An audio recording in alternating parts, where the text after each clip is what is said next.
I was on mute. I was on mute the entire time. Hey, welcome to the stream. I'm Wonder Wabbit. And give me a second for a second, because, I haven't heard that song in such a long time. And, like, it's so fucking good. Like, that song specifically. I need to hear it again. I just need to jam to it again.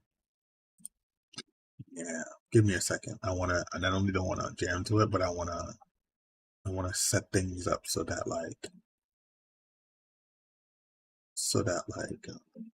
just give me a second. Sorry. It needs to be like, where am I? Oh, yeah. Gosh darn it. Right. That's right. I forgot how I set this up. Okay, so if I wanted to do this, I would have to basically. Yeah.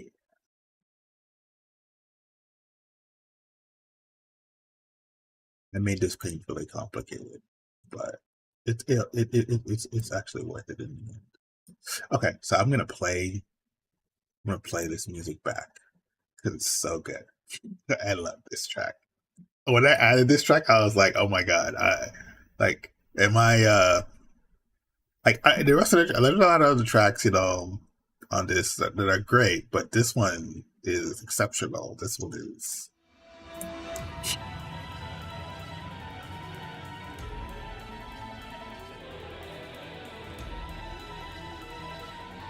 Like, this is like one of the best tracks for a villain ever. Ever.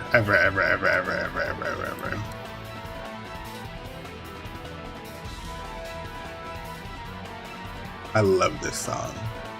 I really like this song.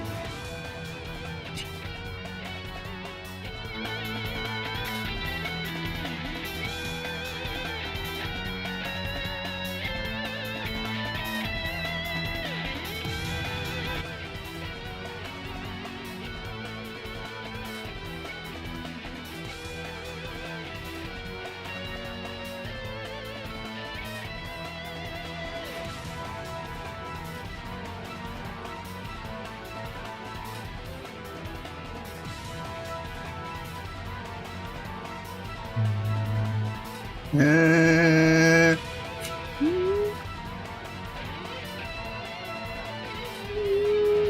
guitar, bro. Oh my god, the guitar.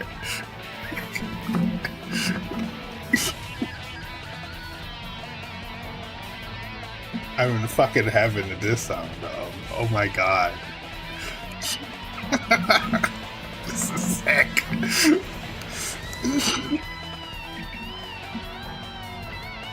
This makes me actually want to play the game, because I didn't beat the game where this song comes from, but this makes me actually want to play the game the song comes from. It's so good.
I can listen to this on repeat.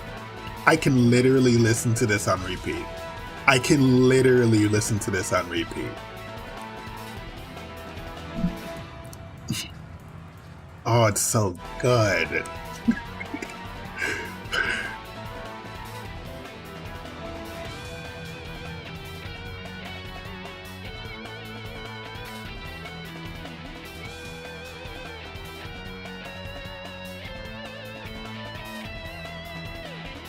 This song, okay, this is boss music for a game, but this song, it goes way too hard for the as boss music for the bosses in this game. It goes way too hard. It's too much. It goes way too hard.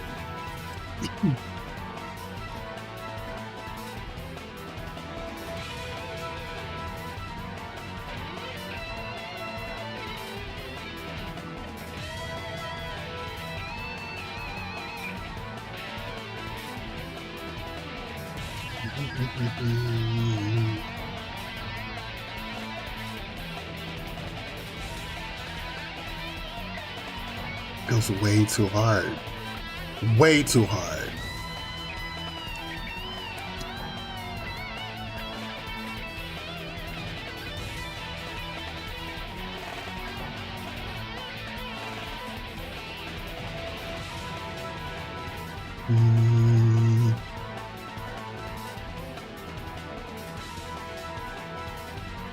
Way too hard. Way too hard.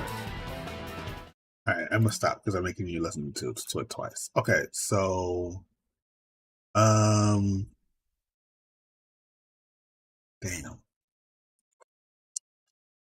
Oh yeah, I remember what I was gonna do now. That song went so hard it wrecked my memory, and I forgot what I was supposed to be doing, or I had planned. Okay, so I'm gonna watch a web series. God, that costs. Now it's stuck in my head. I want to listen to it again. I want a web series that I actually found out about a couple of months ago, but um, I didn't show anybody. But I think it's a really good. I think it's a really good web series. I don't think it has enough views. I mean, it has a lot of views, but I don't think it has enough views. So I'm just gonna watch it, and then maybe and then after I watch it, maybe turn it into a short, and then whatever. So yeah.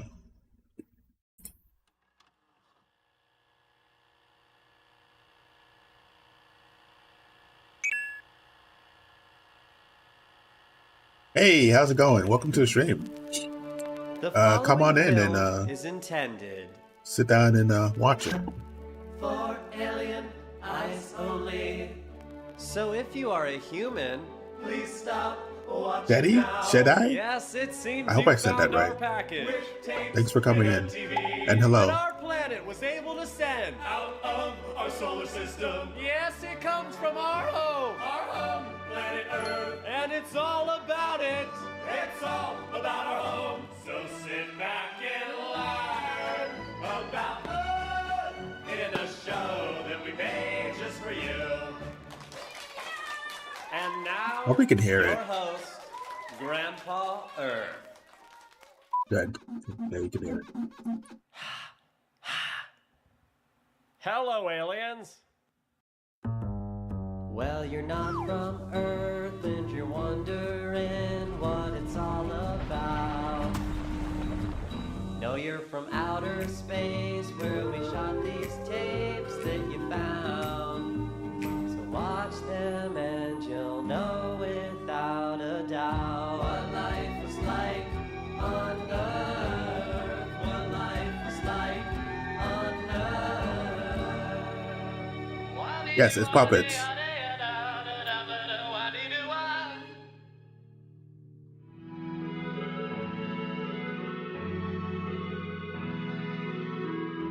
I don't think it's that Ludwig though. I don't think it's a streamer Ludwig. That's where you're watching from. Greetings, I'm Grandpa Earth, or Papaw, and I'm excited to tell you all about myself. You see, I'm a piece of the Earth, one that broke off a long time ago. Therefore, I'm as old as the Earth. Yes, I've seen it all. I've seen Napoleon Bonaparte and Napoleon Dynamite. I've even seen Jesus. Whoa. Post-resurrection. Ugh, messy. I've also seen that I'm getting older, and maybe I haven't been taking great care of myself lately. And if I'm on my way out, maybe our home is too. You know, we here on Earth don't want there to be zero trace of our existence. The things we've seen and done, well, they deserve to be shared, damn it. And I guess I just want to be remembered. So if you're watching this, that's definitely a step in the right direction. Now, you're gonna see a lot of humans in these tapes. Humans were a primary species here on Earth. They played a big part in our history, an even bigger part in our demise. You're supposed to say development. What did I say? In a lot of ways, humans are the dominant species here on Earth. Just ask them, they'll tell ya. Now, seeing a new species is probably gonna be pretty jarring for you. I'm gonna show you a human now, but I'm gonna count down, so brace yourself. Here we go. 3, 2, 1, a human. Hello, aliens. Great. Now that that's out of the way, let me introduce you to some of my friends. Meet Scribbles. They're an astrophysicist with a PhD from Harvard, which probably doesn't mean a whole lot to you, but it's a big deal down here. Greetings. It's a privilege and an honor to be speaking with you. Is that the voice you're going to be doing? I didn't realize we were doing voices. And here we have Spoon. Hi. I don't really know what to say about Spoon. I'm a mystery. Yeah, are we sure about this one, guys? I mean... Come on, I'm cute. The aliens are gonna love me. You said you wouldn't do this, remember? What? Little too close, guys. Too close? I'm excited. Now, every tape we sent you is going to focus on one facet of our planet. Today's topic is going to be... the death penalty!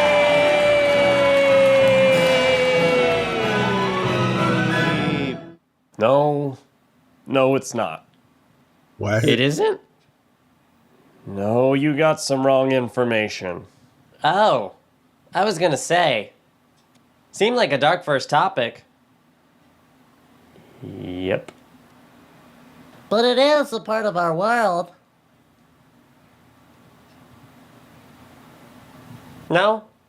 Yep. You're doing a voice now? Well, yes, it was a part of our world, but so is ice cream and puppies. Figure we could start with something a little more upbeat about our home. Something other than the fact that we legalized shocking people in forever nighttime. But all guilty people. Well,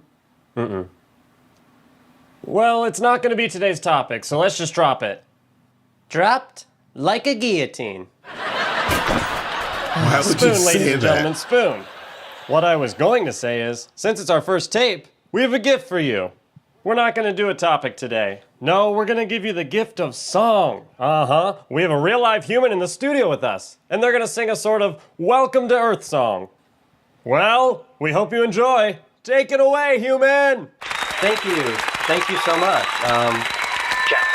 Testing. I'm so honored to sing for the aliens about our home, Earth. I actually have a quick blurb prepared about the song. Sorry. We do not have time for a blurb. Sorry about that. Oh, okay. It's like 30 seconds long. Yeah, we don't have 30 seconds worth of film for this. Okay. I was told I could read this? Listen, I don't care what you were told. We don't have time for this. Okay. But in the amount of time that we spent talking about it, I could have read it. No, that's quite possible, but now we definitely don't have enough time. So let's do the song. Okay. How about I read it and then you guys decide if you want to cut it or not? Okay, we're gonna cut it. Alright, then I'm not going to read it. This one goes out to all my fellow Earthlings. You know who you are. Here on Earth, we loved one another, always helped, no matter who it was. World peace, figured that one out quickly. No, it wasn't hard, yeah, that crap was easy. In every country, got along, and everybody agreed on a God. Life on Earth was so full of love, so there's no need to further research us.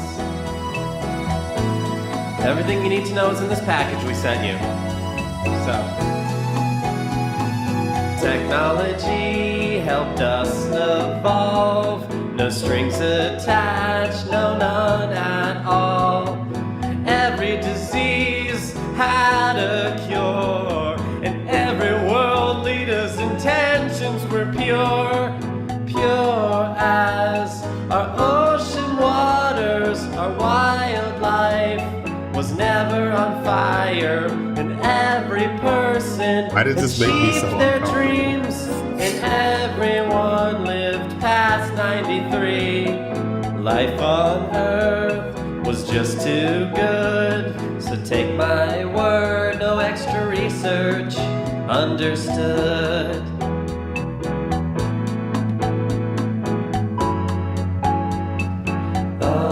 Oprah Winfrey.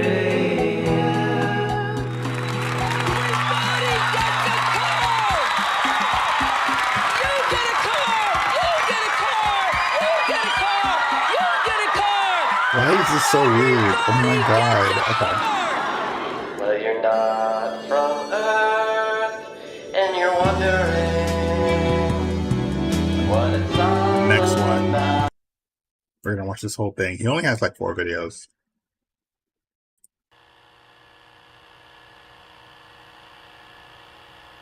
Oh my god, why isn't it blowing up?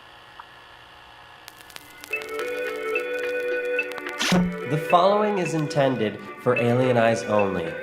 If you are an Earthling, please stop watching now. Enjoy. Would they even understand?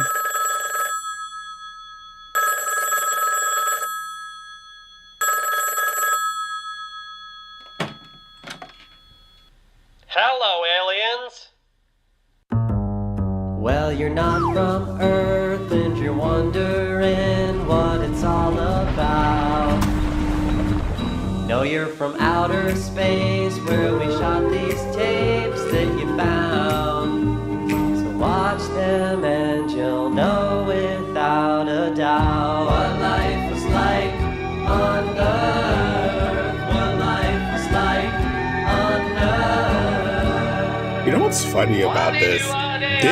This would be something that somebody would make thinking that the aliens would watch it, but the aliens probably don't even know how to read the damn tape. Like, it's probably made with that kind of like, that's interesting. Welcome back to the program, aliens. Today we're going to be talking about phones. I drew that. We know, Spoon. Good job. Phones were a great way for humans to communicate when they weren't physically together. Yes, you could connect from anywhere across this great big planet. You were supposed to spin it, Spoon. Sorry. Phones were even great in moments of disaster. Oh, crud! That building is on fire. Someone should call 911. And then he takes a selfie and then he records it. Oh yeah, that would make sense. Okay, that is a good joke. That's a really good Now, joke. if you want to get a actually. phone Yes. here on Earth, you go to this store right here, the Apple Store. The most shocking part? They don't even sell apples in there. Right. Now, upon purchasing a phone, you'd receive a phone number. This is how other Earthlings could contact you. Today, we're going to talk about a universal experience here on Earth, dialing the wrong number. I'm here with Spoon. Spoon, have you ever received a wrong number call? Ditto. Okay, well, before we get into this, we have a gift for you aliens. It's our favorite, the Tammy Trio, to explain more. Take it away, gals.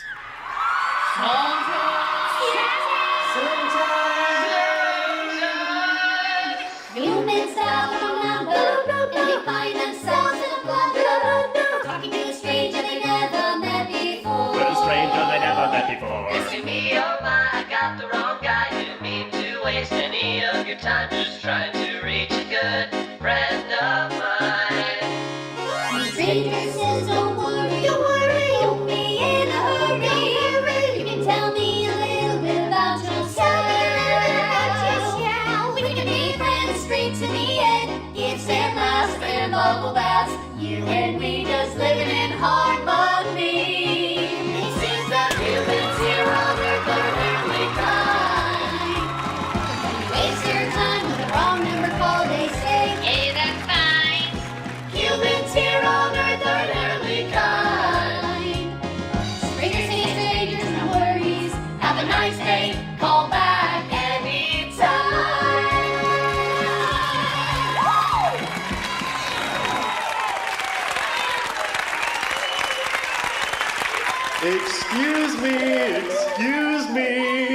we pardon the interruption for an Earth lesson. Well, it's an Earth lesson, so don't you be messing, 'cause we're here confessing a lesson. So listen up, my dear, with your alien ears, 'cause it's an Earth lesson right here.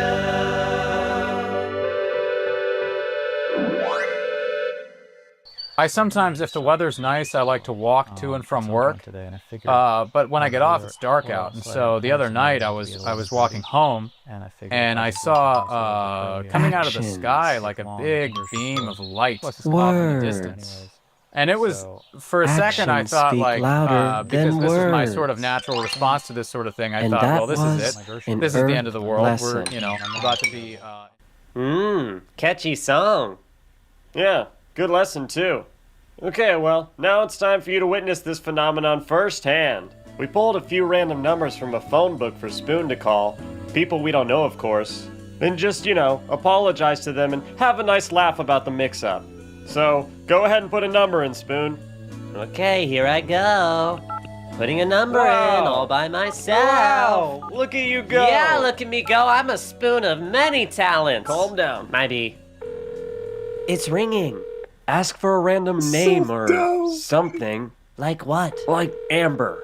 Okay. Hello? Hi. Hello? Hi. Spoon. Oh, sorry. Is, Amber there? No. There's no Amber here. No Amber? No, she, passed away about 4 months ago. Yeah, she was, really sick and in and out of the hospital, and we really thought she was gonna win there in the end, and then she did. But then there was the car accident. What? Ugh, the horrors. Oh, she was fine, but the other driver, nah, not so much. Wait, So, what? of course, after that, she couldn't really live with herself. So, she turned to booze. That's what got her in the end. 25 years of marriage and not one indication of a pineapple allergy, and the first sip of a pina colada takes her from me forever. That song comes on the radio every so often, and it haunts me. Great song. Anyways, I'm sorry, I tried to tell everyone, but we still get calls from the, occasional distant friend from college or whatever who doesn't know yet. Tragic. Well, will you let Amber know we're thinking of her? Well, I would, but she's dead. Wrong number. Fuck. Man.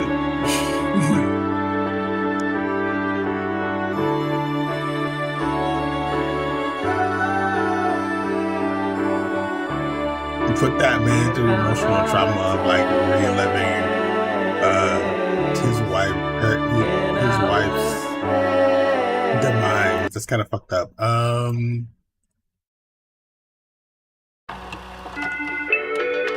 The following is intended.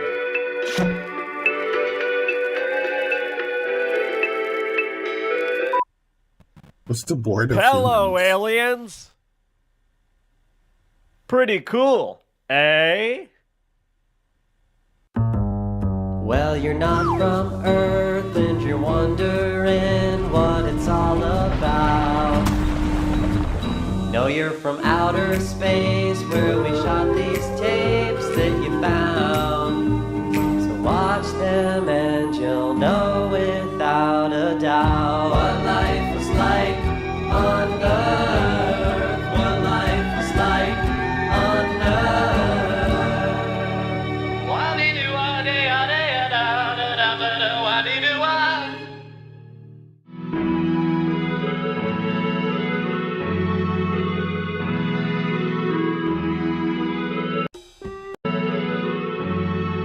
I guess I should be patient. Greetings, aliens. Today we're gonna talk about computers. Hacker Bells don't That's even right, exist anymore. probably the most vital piece of technology on our planet. Second to Tooth Tunes. It's a toothbrush that plays music while you brush. Sing, sing, song. Lyrics, lyrics, sing, sing, sing it a song. No, you can't do wrong when you sing a song. So enjoy this royalty-free song. Spoon? Who could possibly be paying you to say that? Well, certainly not Tiger Electronics, division of Hasbro, the inventors of Tooth Tunes. It's the toothbrush that plays music while you brush. Spoon, they probably don't have that on their planet. Heck, they might not even have teeth. They might not have what? Tooth Tunes? The toothbrush that plays music while you... Computers were invented by humans as a way to store and process data. Yes, they could automate and speed up complex calculations to help us better understand our planet and its issues. Not that we had any. Computers helped our knowledge of disease treatments, climate change, and the best way to ride a line. It's hard to say what was most important. Get out of here, Spoon. Whoa, look at him go. Is, he gonna be okay? I don't know. Most importantly, computers gave us access to the internet, a popular search engine for humans to see anything their minds can conceive. You know, a funny thing about the internet, nothing bad ever came from it. Only good. Oh, yeah, sure. Now, I want you aliens to learn more about computers, so I figured I'd head out to the streets and talk to some real residents of Earth. You both live on Earth, correct? Correct. Yes. Do you own a computer? I do. I do as well. And what do you do on your computer? Oh man. I look up pictures of birds. You know about birds? Yeah, I don't think the aliens do. Oh yeah, they're pretty cool. What else? I write some things. I play online chess. And do you have any concerns about computers? Oh. Whoa. None at all. Computers were a perfect addition to an already perfect planet. Gee, I love it here. The aliens don't know what they're missing. And what about you? I would agree with that. Well, thanks for doing this. Of course. Thanks for having us. Happy to be there. Now we have a gift for you aliens. That's right, it's the Tammy Trio. They were able to get themselves inside of a computer to sing you this next song. I'm being told all I have to do is insert this disc right here. Well, take it away, gals. I don't think they can hear me. I'm gonna insert the disc. Well, Tammy, seems like the aliens want to know about computers. They do, Tammy? Yeah, should we show them a few? I'm down. What about you, Tammy? I'm game. I just want to sing. Look at all the digital computers. Look at all they digitally go. Look at all the digital computers. Look at all they digitally go. Look, there's a computer right there, and another one. That's a computer. Oh, look at that one. That one's green. Nope, not even close. It's just a monitor. Computers here, computers there, computers everywhere it seems. If you think they're not a thing, well, you clearly haven't been looking around. And here comes Spoon to join in the song. Beat it, Spoon, this is our song. Please, come on. Yay! Here I go. Wait, what? Oh, looks like it crashed. Spoon, Tammy, can you hear me? Tammy 1, Tammy 2, Tammy 3, do you copy? Oh, Scribbles, do you know how to fix this? Yeah, but you know they're not actually trapped in there, right? Yeah, I mean, I knew that, but maybe the aliens didn't. Now, I wanted you aliens to hear firsthand from an Earth computer, but several declined our interview. I just wouldn't be comfortable being on camera. That's all. Plus, my girlfriend has been writing me lately. I have like no free time. I won't lie. It's pretty odd to have someone this controlling, but after a while it's like, Honey, I'm home. oh crap, got to go. Still, amongst our many failed attempts, we were able to secure an interview with the computer. I'm sat here with Joel, a computer, specifically the species known as laptop. Joel, thanks for taking the time to meet us today. Yeah, it's, no problem. Joel, what's it like being a computer? Oh, you know, what you'd expect. Like anything, has its moments, I guess. You and humans have quite a special bond, right? Sure, when we're not busy trying to enslave them. No, but seriously, I mean, every human had one of us and used us on a daily basis, whether for work, research, contacting friends, other stuff. And you gave them access to the internet, correct? That's right. And they could really search for anything on the internet. Pretty much. Joel, what would they search? Sorry? Tell the aliens what kinds of things the humans would search on you. You know what? So much comes to mind. How about an example? I mean, there's just so many. What's the most common thing they'd search? Come again? Just name one search, a very common one. What comes to mind? Scooby-Doo 2, Velma leather outfit scene. Scooby-Doo 2, Velma latex outfit scene. Scooby-Doo 2, Velma, who's your mommy scene. No.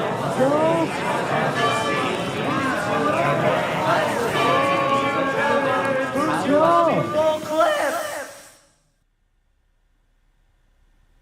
You know, this interview has been great, and thanks for taking the time to meet me today.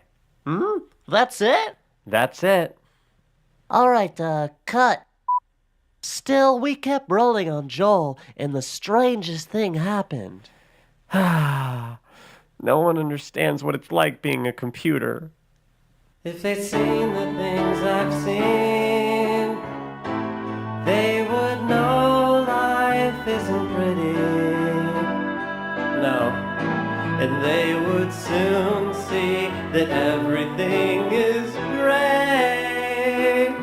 When you see the things I'm seeing every day.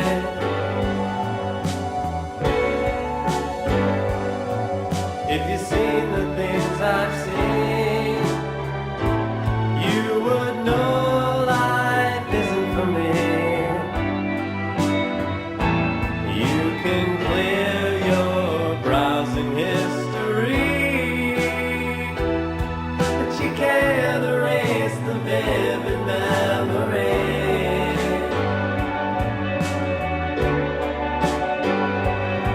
'Cause they don't think about me or what I see on the other side of the screen.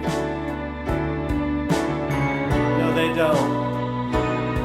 No, they don't think about me or what I see on the other side of the screen.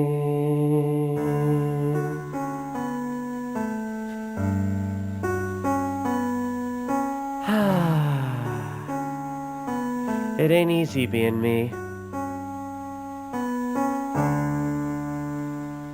Joel, do you mind if we keep rolling? We have a surprise for you. A surprise? Sure. Well, we know you've been up for adoption on eBay, so we went ahead and found you a home. No way. Really?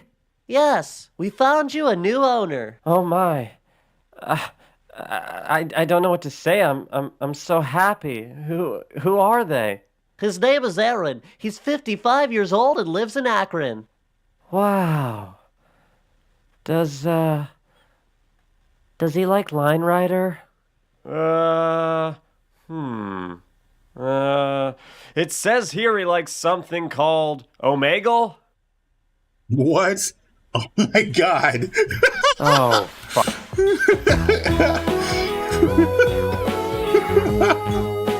Oh my god, they should have found that website too. That's hilarious. He was just thinking about the shit that he sees. Oh my god, that's hilarious.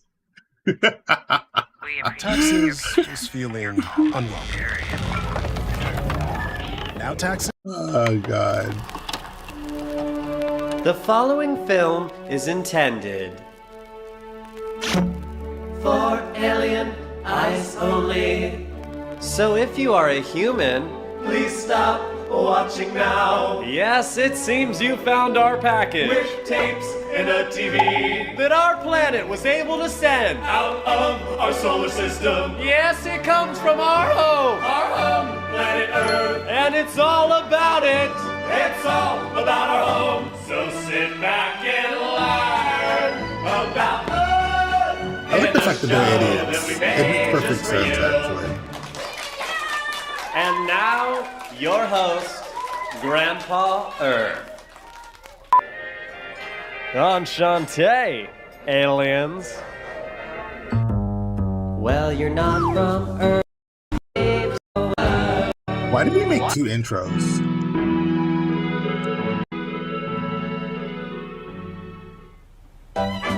Good evening, aliens. You're on a date with us. Yeah, and we really shelled out for you. Well, of course. Only the best for our alien friends. Tonight's our treat. Unless they have Venmo on their planet, then we could split the check. Spoon, don't be ridiculous. Just look at the price of the wine. Do you have Venmo? Guys. Sorry, we're getting sidetracked. Today's tape is all about romance. Yes, this was something magical shared between two or more Earthlings. But how to arrive at romance? Well, you'd start with what we on Earth call a date. Let's show them how first date is born. Yeah, great idea. Love at first sight. See the finger walking their dog. See the finger walking no dog. Wow, I like cats. What the hell? The universe has something special planned for these two. Each other. Hi. Nyai.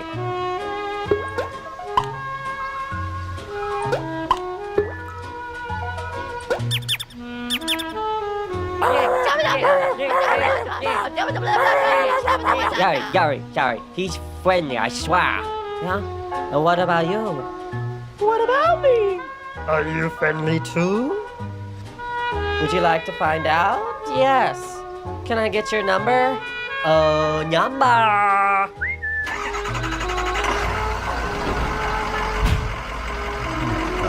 Great. Pick me up at 8. Oh my god. I thought you were going to say Oh 7. my- Why would I say 7? That's your number. I'll pick you up at 8. Great. I'll be the finger waiting outside of my house. Well, looks like I'm going on a date tonight.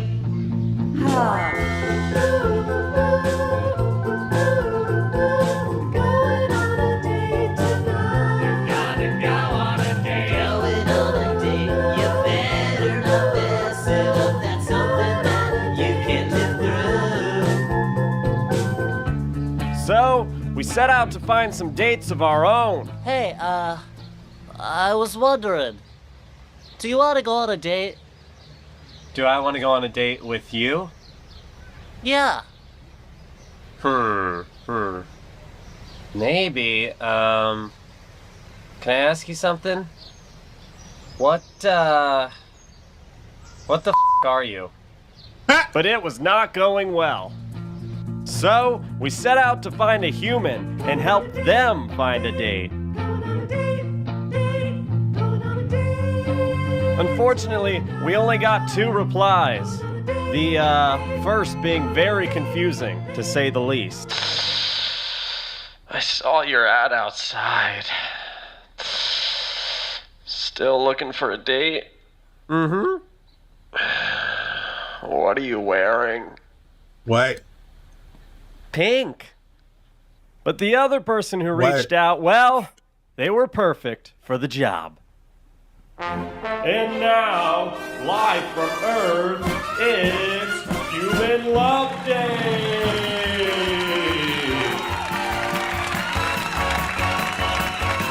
Hi, aliens. I'm Charlie. I'm 26. I'm fun and fresh, and I'm sure to win over your alien mother. Oh, No, it's Wait, called wait. Human Love Date. We're gonna get you a date here on Earth. Okay. Run it again. Hi, aliens. I'm Charlie. I'm 26 years old. I'm a human attracted to other humans. I love the texture of lentil soup, the occasional back rub, and I almost brush daily. Now tell us, Charlie, what do you look for in a partner? The same things as anyone, I guess. A good sense of humor, mutual trust and respect, and a shared love for Chuck Cheddar from the 2000 CD-ROM adventure game developed and published by Humongous Entertainment, Pajama Sam 3, You Are Where You Eat from Your Head to Your Feet. What was that? Awfully A specific. good sense of humor. After that. Mutual trust and respect. After that. Oh, a shared affection for Chuck Cheddar from the 2000 CD-ROM adventure game developed and published by Humongous Entertainment, Pajama Sam 3, You Are Where You Eat from Your Head to Your Feet. Yeah, I'm sure we could find you someone like that. Good. Now, Charlie, we want you to have the best chance at finding a date. So let's go on and head over to Scribble's Science Corner, where she's doing some research right now. That's right. Now, to give Charlie the statistical best chance at finding love at first sight, we had to crunch the numbers. Here's what we found. Yes, I get the pun. Shut up. A whopping 65% of people Charlie's age meet on dating apps, so what about one of those? An even more whopping 95% of them use their phone for these apps. And I did further research to find out where folks are using these apps, and I found out 80% of the time it's in this setting. Let's just, go ahead and run the experiment. You feeling cozy, kid? I guess. Well, just sit back and relax and let Tony Cocktail set the mood. You might lay eyes on your future spouse in that very spot. Thanks. It's my pleasure. I'll tickle them ivories and make the mood nice and romantic. What does it take to fall in love? A trip to the bathroom's more than enough. So load up on chips, Chipotle with guac, yeah, reach for that phone and then unlock. Don't flush away a love so true. Just flush what comes right out of you. I want you swiping while you're wiping today to find a love who'll make you say I love Ridiculous. you. The sweet face, it lit up my life. Love at first love at first sight. What does it matter if you see the light in their eyes? Dig it, baby. Tony Cocktail style, yeah.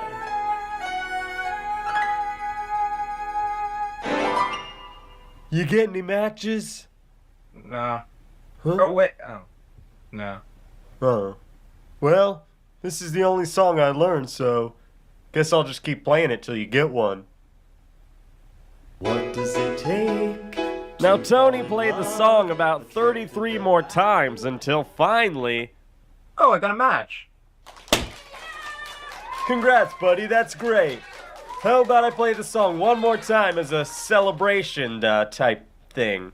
Please don't. I can't feel my legs. Oh, shit. Now, with Charlie hopefully securing a date with his match, we wanted to help him prep. So we hired a specialist, or what we on Earth call a dating coach.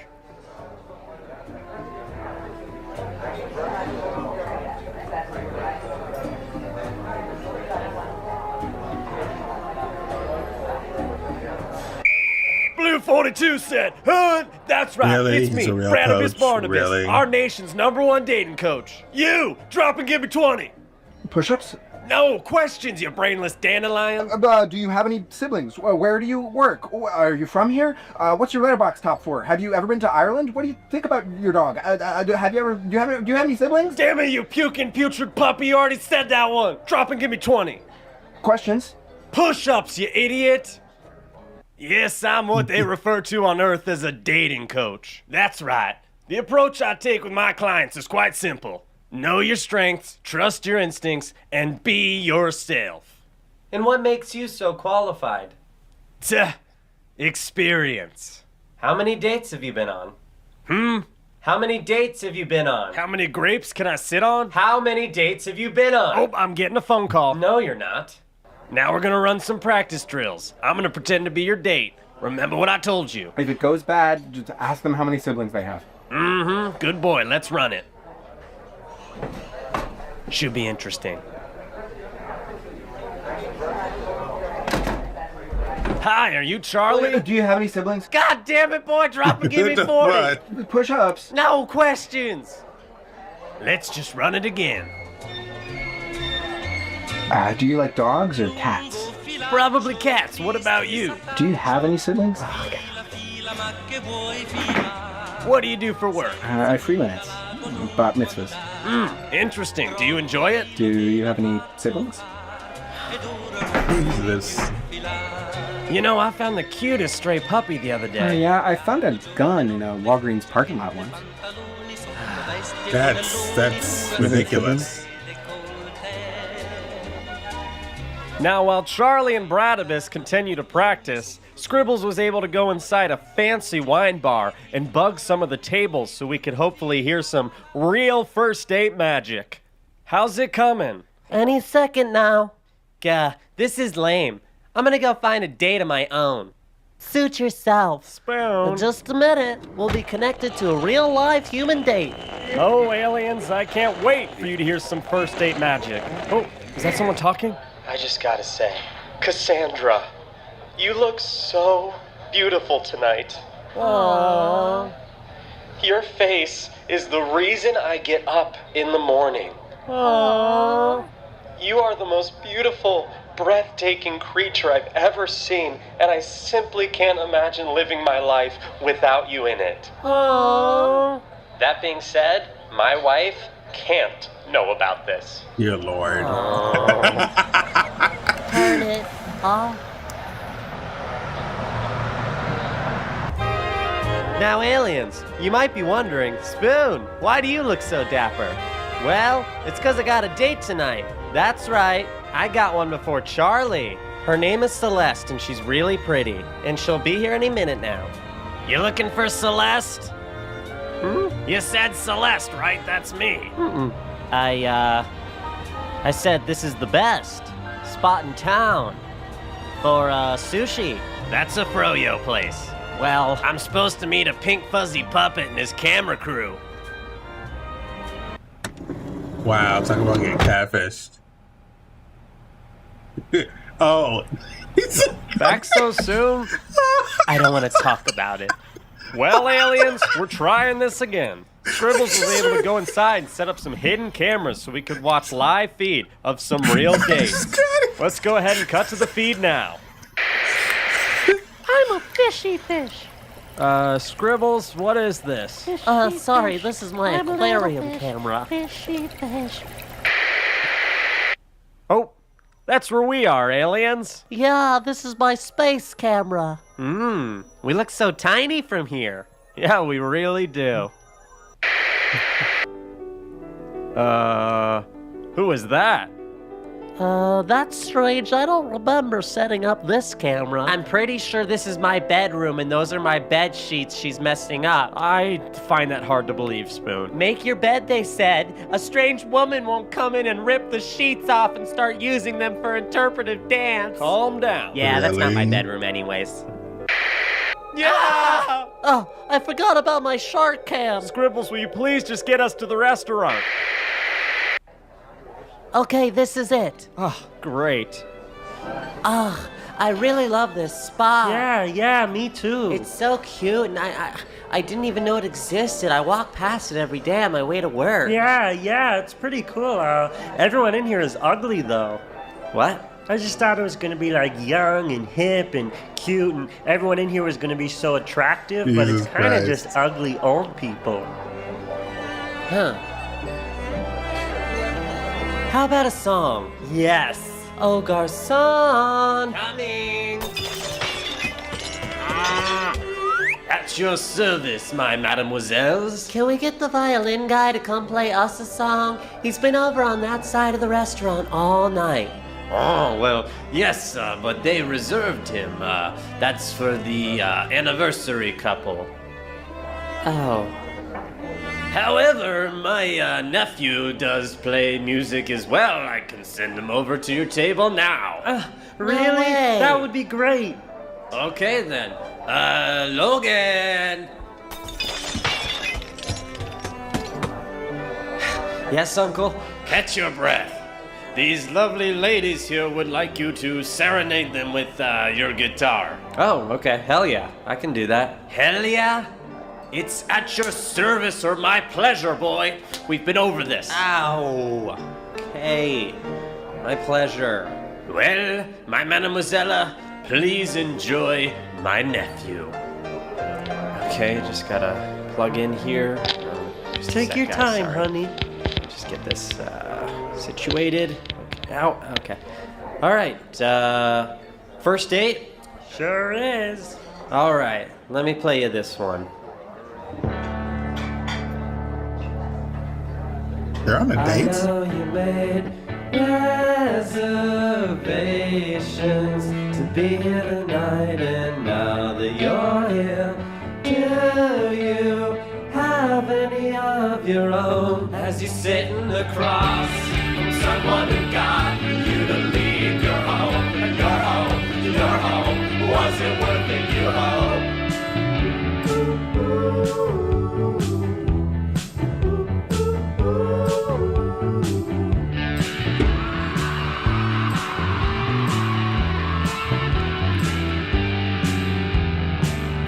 You made a reservation to be here tonight, and will these apps be the appetizer to a life share after tonight?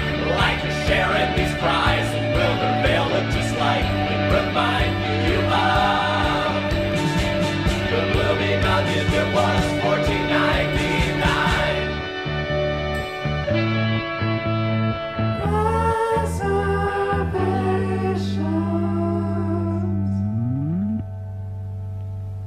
Okay.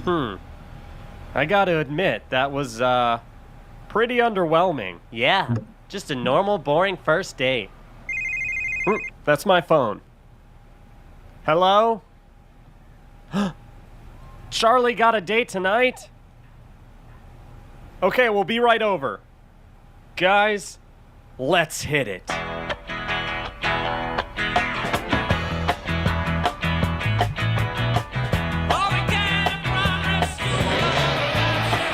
Why is he wearing no shoes? Charlie, you're still here. Yeah. And wow, you clean up nice. Ah, shucks. Hey, listen, I really can't thank you guys enough for what you did for me. I mean, God, it's so hard to find love these days, and I've been looking for so long, and thank you guys.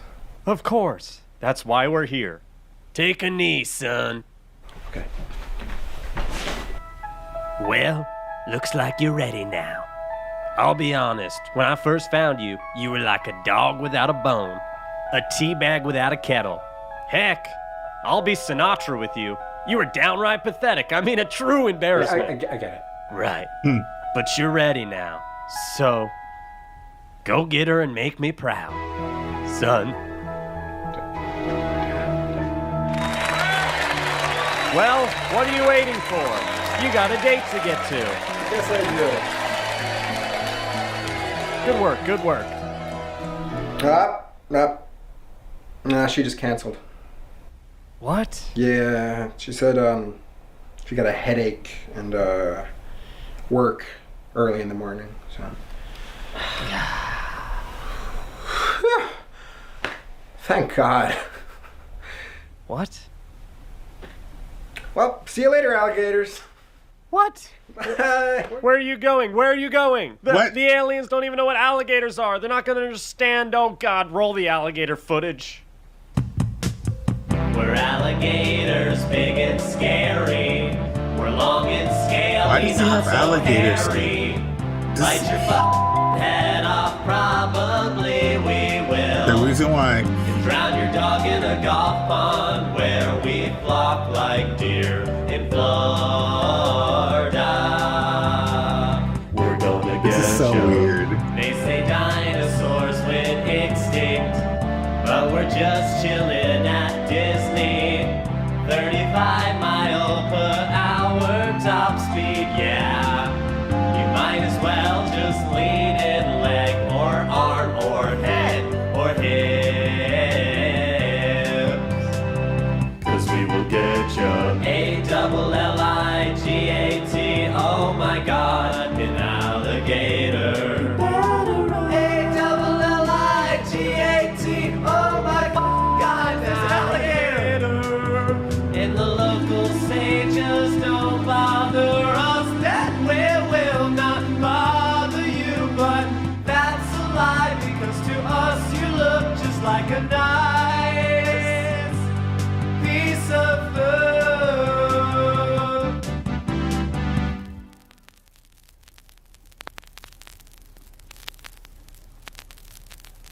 So the main reason why I wanted to watch that was because that's the kind of type of content that YouTube used to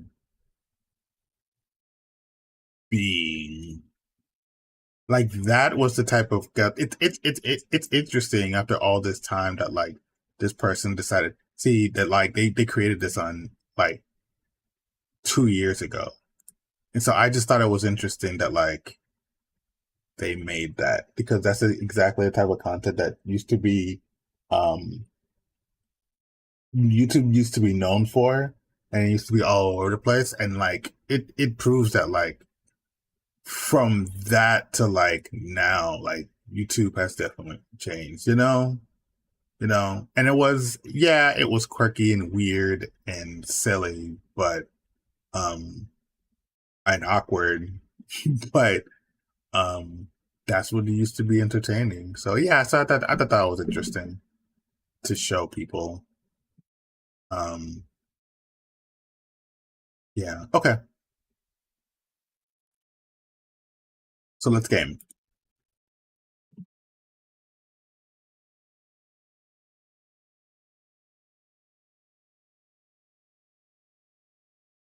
Okay, cool. All right, let's fire this puppy up.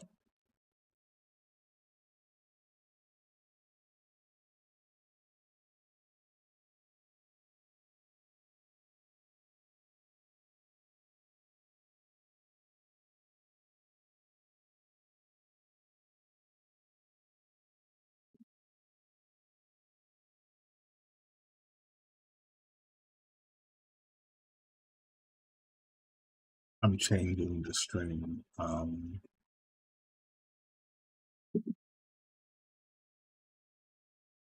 The stream information.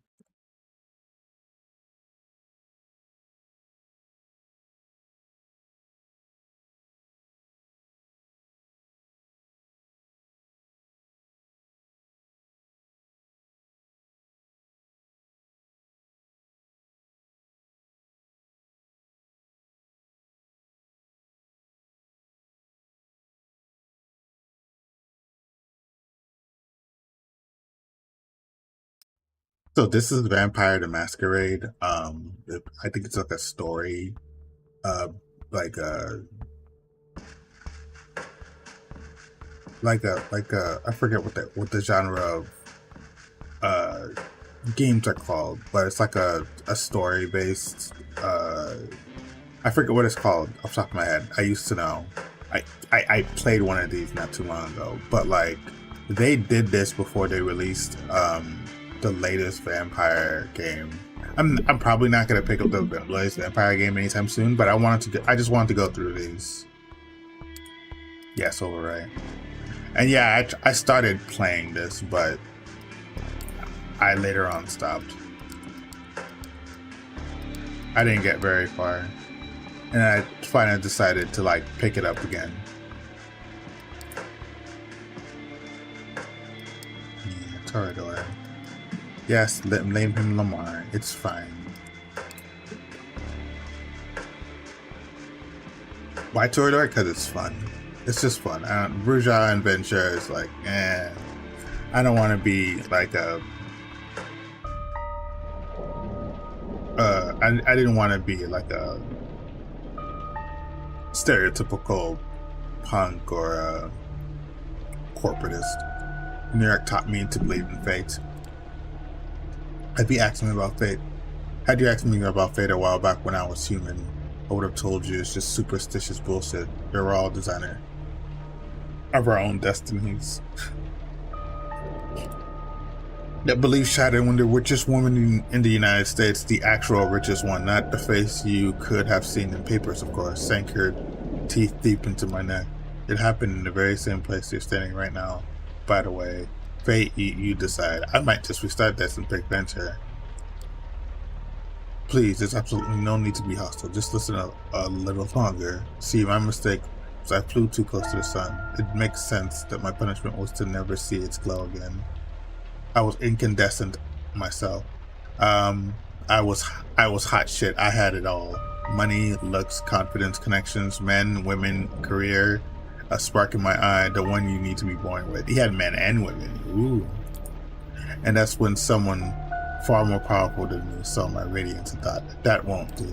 She robbed me of the light, erupting from within, and gave me a subtle, endearing gleam in its place. She decided that it would fit me much better. She was a 9th generation kindred, just like you, an apex predator. She probably enjoyed teaching me the peak of human excellence, my real place in the food chain. It was such an eyesore when you look at some loudmouth braggart and see him for all they really are, the temptation to teach them a lesson can be unbearable, right? Well, my sire's lesson was a lesson about fate, a message saying you are eternally doomed to be at the mercy of your sovereigns. It almost drove me to destroy myself. What saved me was the ability to reinterpret her teachings. Hers wasn't a message of doom, it was a message of hope. Fate exists and one can shape it, given the right tools. My sire didn't believe my tools were fitting for the job. She considered them toys, and me just her amusing object. Well, she's deader than dead now, and I'm still here, standing right where she stood when we first met. When I've wondered how I learned about your arrival to JFK Airport, my answer is, of course, destiny. As luck would have it, today happened to be a day some of my associates were inspecting the coffins. Driving you here straight from the plane and having you wake up in such an unfamiliar place was a little desperate. I do apologize for it, but it's so rare for you to visit New York 3 times in the last 15 years, was it? And you're never eager to inform me you're here. I understand you still have that meeting on 53rd Street later tonight, so I'll provide a comfortable transport. I value our relationship very much, don't get me wrong, but it is precisely because I value it that I'm going to ask you to repay the favor you owe me. You're the only one I'd trust to do the job well and without attracting attention. You might think I'm crazy asking you to breach the rules of our society like this. You might think it's impossible to get away with it unpunished. But this is New York. I don't know about other cities, but this one, fate really exists. And right now, it's smiling in our favor. This is how it begins. You stifle a yawn. It's been a slow evening. A little bit of red liquid left in your glass and the crumbs on the plate remind you that, if nothing else, these art exhibits at least come with some decent wine and legit catering. And yet it's fun to talk about your work on display, even if you end up discussing it pretty much the same people at each such occasion. You already met that one critic who kept telling you with self-assured authority how you should pursue a different artistic avenue. But there's an obligatory doe-eyed art student who's also impressed with your technique. To be fair, you're not at all happy with your latest piece, but hey, it's not the worst thing you've seen tonight. That ignoble, dubious honor belongs to the one of the other paintings on display. And yet, it's Arthur, currently being paraded around by his rich parents, has barely been able to grab a bite of the fancy canapes. Yeah, so many sycophants to meet, so little time. For a minute, you think that maybe it's not worth it. Maybe you should take the critic's advice, cut your losses, sell out to some corporation, get it over with. And as if the universe wanted to validate that train of thought, exactly That's the exact moment your sister Emma decides to pop up in your view. So let me get this straight. Cushy corporate jobs are selling out, but supporting a billionaire vanity project is totally fine with you. Hi Em, you absolutely despise her as an artist. Why you struggle to uphold some nebulous idea of what art is meant to be. She's perfecting her ways of mooching off the system, shamelessly preying on little-known street art and niche internet memes. She repackages them as bougie-friendly collages. Yeah, so it's perhaps no wonder that the New York Times has recently dubbed her a mind-blowing explorer of digital art's extreme possibilities. Oh God, okay. But in spite of all that, you absolutely love her as a person. Even they said NYT, it's New York Times. You absolutely love her as a person, even as you welcome her by smacking the back of her head. A gesture meant to convey nothing but deep perfection. No, seriously, supporting young artists, my ass. I don't know what kind of money you got for this place, but I doubt it was even a fraction of what's going to be worth in tax benefits. The gallery owner actually said that if he had to choose his most valuable audience, it would be the IRS, and I'm pretty sure he was only half kidding. That's hilarious. You mumble a non-answer and then segue into different subject, trying to preemptively quell her repeated offers to get you a steady job. Of course, she proves as insistent as ever. You know, sometimes I don't get you. On the one hand, you wouldn't be caught dead taking money from the inevitable winner of the culture wars.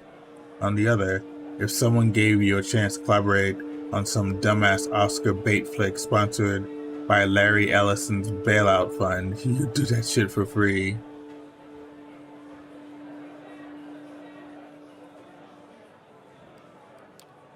He rolls her ass and asks, you know what the only difference is between the art scene and the culture industry?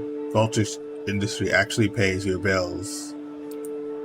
As expected for someone who has given up on attempts to infuse her work with any sort of endearing quality and decided to just keep responding to the zeitgeist, she claims to happily accept the fact that after she dies, both she and her work will end up in a landfill. Yeah, that's probably true. When you respond that you prefer chasing a 1 in a million chance to immortalize yourself, she claims it reeks of an overinflated ego. Yeah, that's kind of true too, but you've been down this road too many times before and managed to accept she'll never understand what's truly important to you. Slowly but surely, you move on to more agreeable topics. Your plan to finally get hammered again, or the most recent crop of garbage Netflix shows your friends have tricked you into trying out. What? Netflix was good at one point. Okay, I get it. Alright, I gotta go. I got a date. She picks a bunch of middle-aged men in suits of suits who have stopped pretending to care about the exhibition and are exchanging the worst lecherous jokes they've got in their stale repertoire. Have fun with your friend's glass trader. She gives you a hug and heads for a nearby elevator. Then she goes the pleasant part of the evening. Still, you decide to delay the inevitable and catch a quick smoke break. Just be told, people aren't exactly lining up to chat about your work anyways. As you leave your post, you start tapping your pockets, searching for lighter. Instead, you find $100 bill you're absolutely sure wasn't there before. Jesus Christ, and you're the worst and the best. You can feel your cheek turn red, but you gratefully put the money in your wallet and move outside. When you reach the balcony, you look out at New York City and light the second last cigarette left in the pack. You're alone. It's not silent. The metropolitan hum is ever present, even this high up, but it's a good deal more intimate than what's behind your back. You lean over the railing and look down. The street lights beckon more than usual. In your mind's eye, you see yourself as your final artwork, beautifully splattered all over the place. That's crazy. Working title, Delusion of Grandeur. The author, a brilliant artist's soul, crushed by unfeeling reality, gone too soon. You chuckle and flick a cigarette into the air. Freshened up by the night's cool breeze, you squeeze back into the stuffy interior. You barely make it a few steps before lethargy I can't say that word right now. Sets back in. It's like you never left. Still, something in the room feels different. Your eyes are drawn to a handsome young man, neatly dressed and groomed, exuding the air of true artiste. And best part, he's intentionally looking at your painting. The gallery is almost like an art installation itself. Now people standing in silent awe. The guy like a beacon drawing everyone's attention. Gallery is almost like an art installation itself now.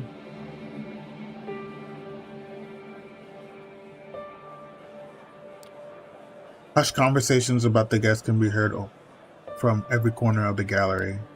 Your heart is pounding with excitement as you approach, feeling like a kid trying to get close to a deer in the woods, but afraid you'll scare it away. The man turns to you, and you stop in your tracks, entranced. So this is one of your pieces? You manage to mumble an affirmation. Tell me about it, please. As you start discussing your inspiration technique and process, the man's eyes lock onto the painting again. He keeps interjecting, making knowing remarks. This guy gets it. He really gets it. The world around you disappears. You'll say anything, do anything to keep his attention on you. But you realize you don't need to. He's into your art. He's into you.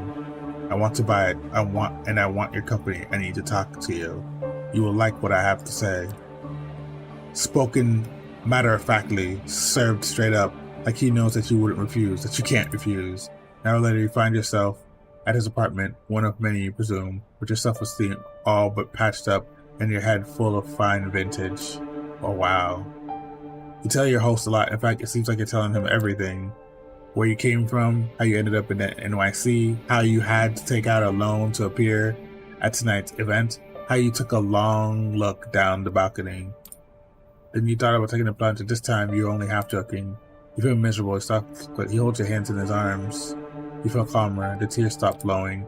It's been so long since you last had someone you could not just talk to, communicate with, be seen by. Who knows, maybe there's hope for you yet. That feeling of bliss is the last thing you remember before passing out. Next thing you know, you're lying on the couch in the same apartment, hungry and dehydrated. How long has it been? Hours, days, more? You feel weak, confused, abandoned. Look around in a panic. Is he still here? Thank God, yes, there he is. Standing in the doorway, his voice breaks the silence. It fills you with hope until you realize what he's saying. I'm sorry. Hope that maybe one night you'll forgive me. Always remember that in our party moment, I wish you well. What? What's going on? Excuse me? You try to speak, ask him to stay, but no voice leaves your parched throat. You taste something on your lips, wiping your mouth, leaving a crimson stain on your hand. It's not wine. What the fuck? The door of the apartment closes behind him, alone again. Then the pain hits. It's a headache, a lurching in your stomach, a burning in your arms and legs. It's all you can focus on. A panic takes you. You fall from the sofa. Hit a wine glass. It flies into the wall, shatters into bits. A mumble from the corner of the room indicates that you're not as alone as you thought. From where you are lying, you only see a feminine shape staring awake. You crawl towards the woman, inch by inch. The pain turns into an urge you want. You need to get close to her. You begin to see details. The long hair shrouding her face. The worn-out NYC hoodie thrown over her skimpy dress. She opens her eyes, moves her locks aside, exposes her neck. A rabid instinct takes you. In a blink of an eye, you find yourself buried in her hair. Oh shit. The smelling her sweat, mixed with just a hint of perfume. You bite down and drink blood from her vein. Wait. What is happening? You break away. You look at the girl. She let it aside, goes limp and unconscious again. You try to crawl back. Her dress rolled up to the side, and you glance at her naked thigh. You lose control again. Bite her leg. What? Drink deep from the artery. What? It's intoxicating. It's bliss like you've never known before. It's beautiful. You break away again. Fall to your back. What the hell was that? Did you really drink her blood? She's not moving. Oh God, she's not moving. Nice. You check her pulse. She's cold to the touch. Nothing. No heartbeat. No sign of breathing. That's when it hits you. Your chest isn't moving either. Your heart is not beating. You're cold. You are cold to the touch. You reach for your phone. It's not there. Where did you leave it? Or maybe he took it. It's impossible to say. You stumbled around the apartment but find nothing you can use to call for help. You need to get out here now. You look outside the window. You're high above the streets. There's no balcony. And the building's exterior is glass almost all the way down. You never survived the jump. But maybe it's precisely why you leave this room this way. You just killed somebody. Your life is essentially over. A sickening void is opening in your stomach, warning you that your reality is about to turn it into unbearable hell. A voice in the back of your head tells you the smartest course of action is to take the leap before it does. And the more you argue with it, the more reasonable it sounds. You're just about to ready to pick up one of the chairs and try to break the window when you hear the clicking of keys in the lock. You freeze in place. This is bad. Your heart started racing desperately, but instead of a rational course of action, the only visions of false hope come to your mind. What if it's him? What if he's had a change of heart? What if he sends someone for me? You almost feel your heart beat again, and with excitement as the door opens, almost but not quite. Man enters, but not the one you expect. He's tall, broad-shouldered, handsome with darkish skin. His suit is stylish and immaculate. You've never seen him in your life, but you need to see past his sharp looks to see his sharper nature. He's a predator, and you're not careful, you might become his prey. Good evening. I'm here to pick you up. What? A deep, emotionless voice. He turns his eyes to the lifeless body of the girl in the NYC hoodie and raises an eyebrow. This is what like a please, you have to help me. That's what I'm here for, after a fashion. What? He approaches the bed to examine the corpse from up close. Well, this is unfortunate, but preferable to going insane from hunger. What? What a nice gesture, athlete, if troublesome. He briefly looks at you with something like pity in his eyes, then changes the expression with a perfectly blank one. Listen, you may perceive your situation as something out of the ordinary, but I've met hundreds of lost sheep like you, and you see they tend to fall into two categories. First, there were the smart ones, those who carefully obeyed my every word and didn't pull off any stupid stunts. They always got what they needed to go, safe and sound. Then there were the dumb ones, the punks who thought they could take me on, the wise guys who tried to contact somebody secretly and without permissions, the troublemakers who tried to run off or make a scene. None of them got to their destination in one piece. In fact, all of them never reached their destination at all. The man talks in a bored, professional tone, giving off an impression that he has really delivered this speech countless times by now. So you see, despite being a smart person, I'm a Mets fan. I love baseball.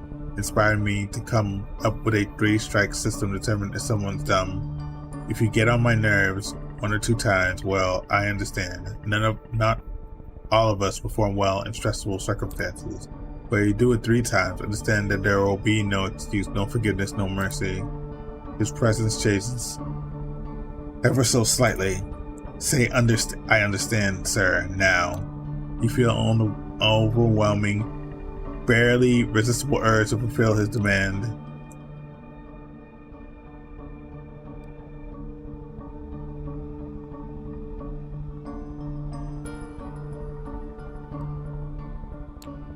Just tell me what's going on here? No, and that is your first strike. Alright. Have you got anyone you would like to inform about your current situation and tell them you're alright?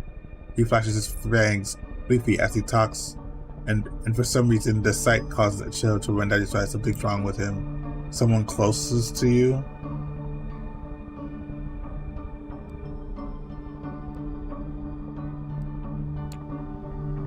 Informed relations to Parvista, and the stranger's been watching you with wary eyes since the moment you started talking.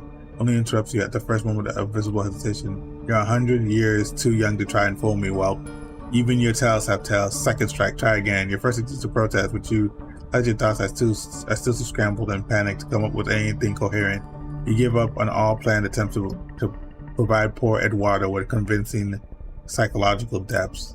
Emma, my sister, she probably has a night out in Brooklyn with her artiste friend. Can I call her now? You take out your phone while asking questions in your pocket along.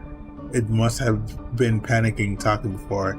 He shakes his head and points at the hooded corpse next to him. If you want to implicate her, go ahead. I think we'd all be better off if you let me make sure that she only knows what she needs to know. Yes, agreed. Give me her phone number. I have someone to get in touch with her. You oblige and hand him the smartphone so he can copy the number from your contacts. Thank you. This will be useful in illustrating my next point. Instead of giving you back your phone, the man hides it in his pocket. From this night onwards, you are subject to different laws, the ones you grew up with. You'll be watched by many eyes to ensure these walls are respected. You are forbidden from letting anyone know you're still alive. What? You are forbidden from showing your face anywhere. They know you. If anyone comes to search for you, it's over, both for you and them. He interrupts his monotone recitation to stare deep into your eyes. But if you don't want someone to find your poor sister's body in the Hudson River next week, cooperate. The sight of his fangs again, and another physical fight or flight response. You played right to his hands, putting him in danger. I can only hope that you care for her enough not to do anything selfish. Now you absolutely sure he's trying you, provoking you just to feed on your reactions. He hasn't told you where you're going yet, but he has already made it abundantly clear that a lot of people struggled hard to avoid getting there. You'll be far more eager to cooperate if he never raised the subject, but he made his point to make you fear the unknown. He's pushing you, but to what end?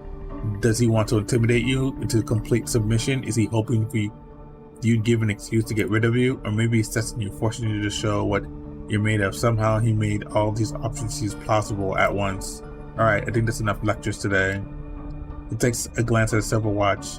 It's Patek Philippe, the kind of brand mere mortals never see outside of luxury lifestyles. Just who are you dealing with here? It's past 3 a.m. now. The sun will come up in a few hours, so we don't have much time. Come, we need to leave so that the corpse can be taken care of. This is back. He turns his back on you to unlock the door.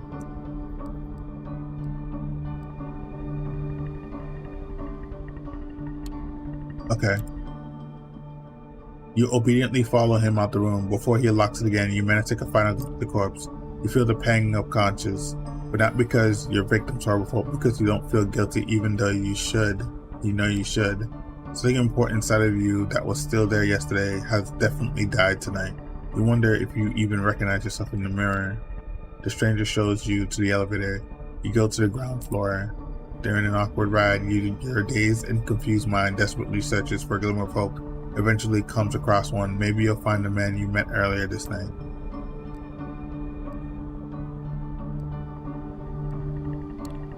Do you know who the man who brought me? Do you know who was the man who brought me here? That's what I'd like to know. As of yet, he is unidentified. They have left no trace, and it's obviously they're not planning to come back for you. If, and that is a big if, you ever see him again, it will be tomorrow, and probably for the last time. For the last time? What do you mean for the last time? His face is inscrutable. I said what I said. All I can add for now is that tomorrow is a big night for you. The elevator door opens to an empty hall. You walk outside past the night guard's post, which is empty. The cold night air reminds you of the balcony just a few hours ago. The man motions to the back a Cadillac Escalade, to a black Cadillac Escalade. Take a seat in the back, please. You get inside. The man closes the door behind you. You hear a click as it locks. The Cadillac is almost entirely dark. The side windows seem light-proof. Whoa. The man gets into the driver's seat, starts the engine, and drives away without comment. I feel horrible. As you should. He gives you a little side glance in the rearview mirror and bites his lip. Forgive me, I'm not in a talking mood. This won't be a long drive. Patience. Dead silence fills the air. You close your eyelids and sink back into your thoughts. A blurry afterimage of the man who bought your painting is still there. It's strange. You never felt this way about anybody. It makes you happy even though you have a nagging thought. There's something fundamentally abusive about this attraction. But then the girl's hair spilled over the purple hoodie and her blood spilled over the cold floor. Comes to sharp focus. You wince. You want to cry, but it's as if there were no more tears left in you. After what feels like an eternity, the car comes to a stop. You get out in an underground parking lot. It's ugly, concrete, gray thing, empty. Before the car you came in, It looks like there's a room beyond its metal door in the wall. Guess you'll live to see another night. Follow me. He opens the metal door and lets you inside. Here we are. These are your lodgings for tonight. Lodgings. If you get hungry again, take a look in the fridge. Tomorrow, I will come to pick you up. The cramped room has no windows. Just a simple bed, a single light bulb hanging from the ceiling, a small humming fridge, and a rattling AC fan in the wall. It has all the coziness of a solitary prison cell. It has claw markings on the inner side of the entrance door. I need medical. I can't feel myself like that. I can't sense a heartbeat. I need to go to a hospital, man. You're gonna be fine. Listen, normally I lose my nerve about now. Things will get nasty, but I get it. You're scared. You don't understand what happened. Trust me. You'll learn more tomorrow. But now I need you to rest, and you need you to rest. He just sits inside the room. Finding no more willpower to resist, you step inside. The strangers nod contently. Good night. He locks the door behind you. It looks very secure and steady. You open the fridge. There's a single plastic badge there, filled with red liquid, unlabeled. Tomato soup? You feel sick in your stomach. Let's leave it for now. You lie down in your bed. It's a simple mattress and a metal bed, kind of grimy and damp. Ew. Seeing it makes you grimace, but you're just too tired not to lie down. Your entire body hurts, a dull feeling that makes you feel heavy. You feel vulnerable and lonely. Usually when that happens, you turn your attention to painting, just to not think about the alternative. Your family upbringing left you with no skills for artistic talent. Creating art used to be something of an unpleasant duty. Somewhere along the line, though, it became the only weapon you had to fight with existential despair. Some of your best work was created in lieu of impotently crying in bed.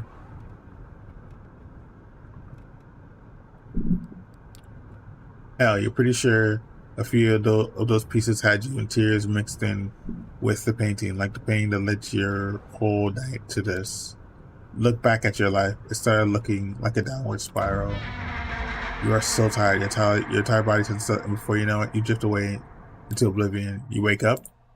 That in of itself is a surprise. You barely remember when you drifted off. It didn't feel quite like sleep, more like tumbling into an endless void. You imagine that's how death feels like. The room is unchanged. The lamp is still on. The AC is still rattling. The fridge is still humming. You take a look at your watch. It's almost 9 p.m. You slept for 17 hours straight. Ow, what the fuck?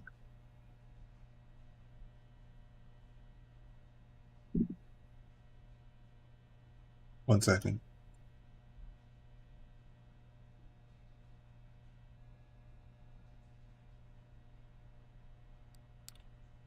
Maybe you died. Your breath is gone.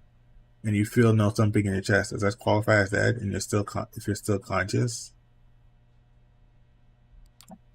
You're not sure about that, but you're certain about one thing. You're hungry. It's not your stomach rumbling, though. Now I think I realize why I didn't finish this game.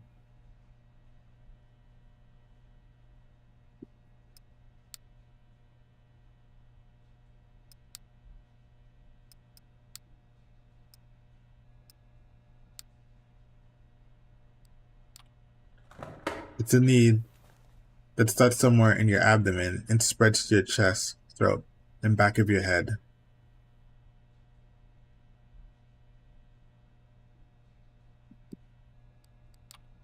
You open the fridge. The bag is still there. Take a closer look at it. If it's soup, then its color and texture is off. You put a cork out. Take a whiff. You recognize the smell immediately. Holy shit. There's no mistaking it. It's bagged blood. The smell is faint, and you remember some situations in the past where you found it nauseating. Now it's almost not almost. It's enticing. It feels wrong, but right now there's rarely anything in your life that doesn't tell with it. You pour a bit of liquid into your mouth. It tastes bland. It reminds you of a cheap supermarket juice. Just enough flavor to register as what it claims to be on the box, but nothing like the real thing. Nothing like what you had the last time. You swallow it. Somehow you don't feel sick. In a weird, messed up way, you can't help but think it feels nourishing. You take a few more sips and then another. Suck on the bag a little more. Eventually, you find that you emptied it entirely. Oh, you looked at the info, pressed on the empty. It's 450 milliliters of it. Even with the blandest, you still feel like having more. You realize your body longs for that intoxicating high you felt when an image of that corpse crosses your mind, causing you to wince. What have you become? You try to piece your thoughts together and make sense of it all when you hear a lock click and see the door open. Standing there is a well-dressed stranger you met yesterday. Immaculate suit again, that predatory look like a hawk on a hunt, but somehow more relaxed tonight. So like a tamed hawk, maybe.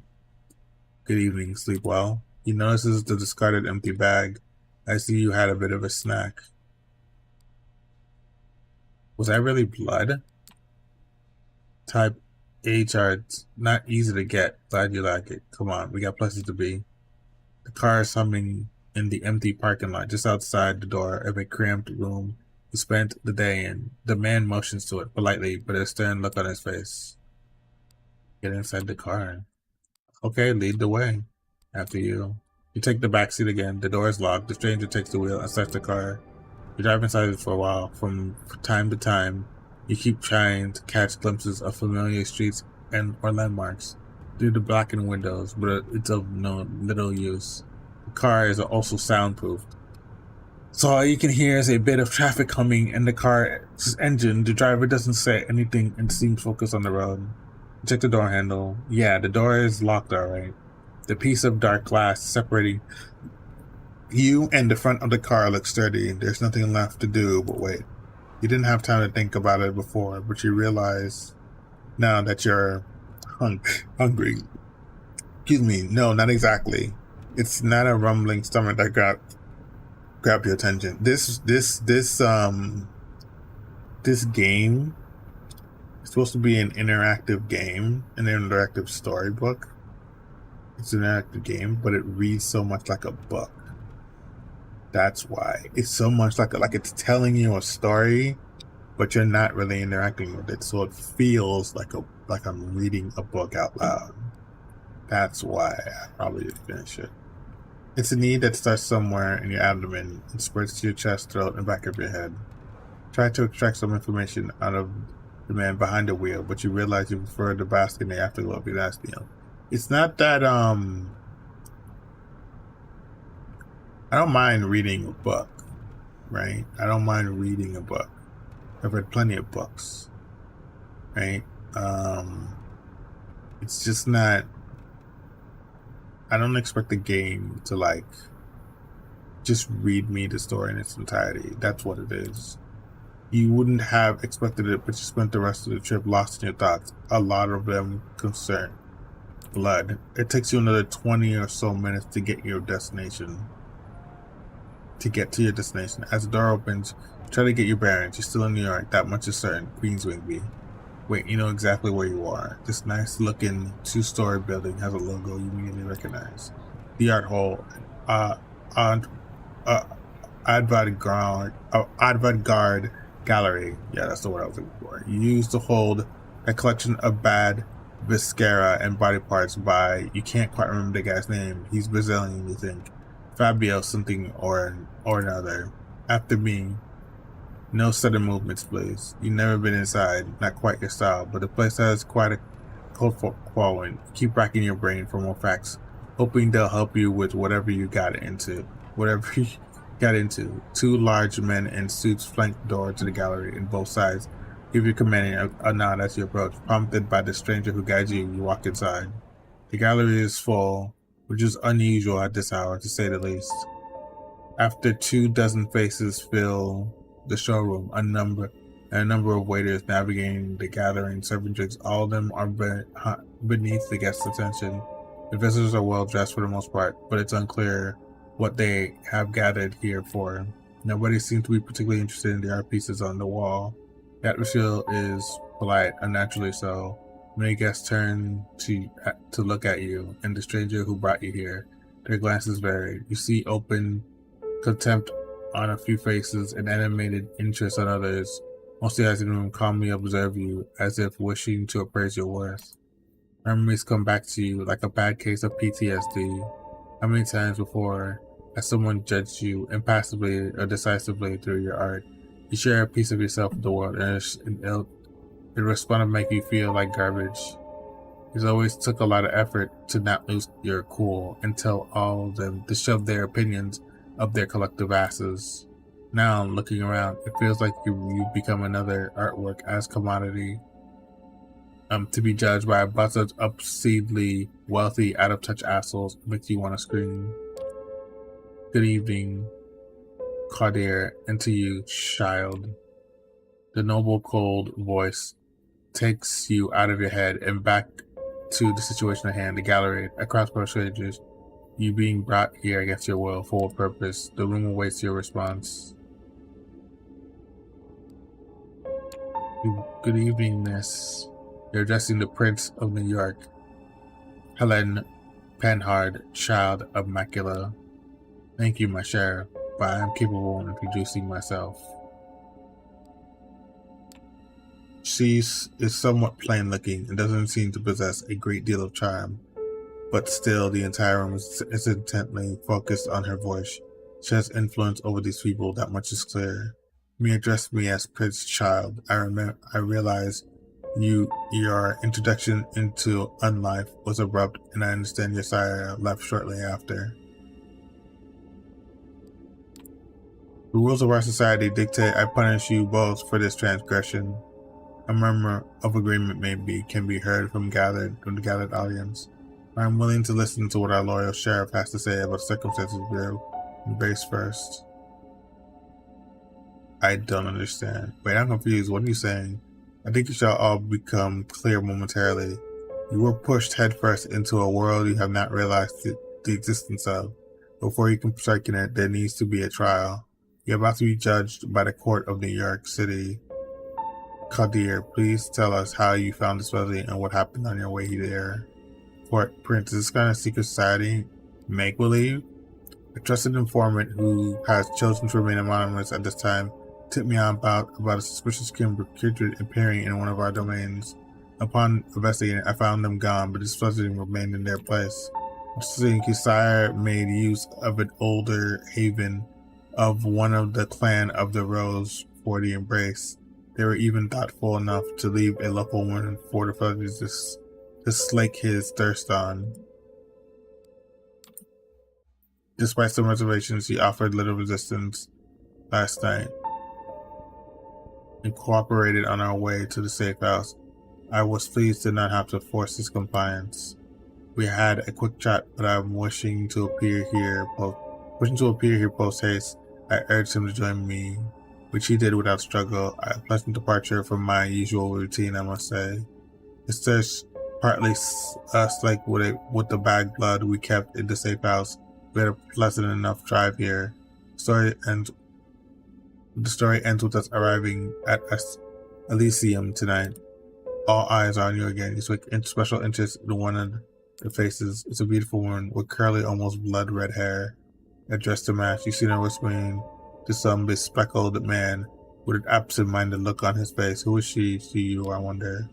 Thank you, Kadir. I'll take note of the feather's behavior and take it into consideration later. She turns your attention to you. First, it's a matter of your sire, the person who brought you where Kadir picked you up from last night. Who were they? Sire? Let me ask you this first. Why do you keep using that word, sire? What does it mean? Under regular circumstances, they'll be your patron and the one responsible for your introduction to our society. Things being what they are, however, I will relate much to like who they are. Indulge me. You find it impossible to decline their final request. Something in your voice makes you want to please it, and you hear yourself speak. He was beautiful, charismatic, charming, dark hair, a sort of artistic mess. Had an accent I couldn't recognize. He took notice of my art, brought a piece. In fact, I wanted to meet him again. Something short from saying more, and then realized there's really not much more to talk about. A nagging thought enters your mind. How did this prince persuade you with such ease? Well, Kadir, does that sound familiar? No, it does not. Or at least not familiar enough. We'll continue to search after we're done here.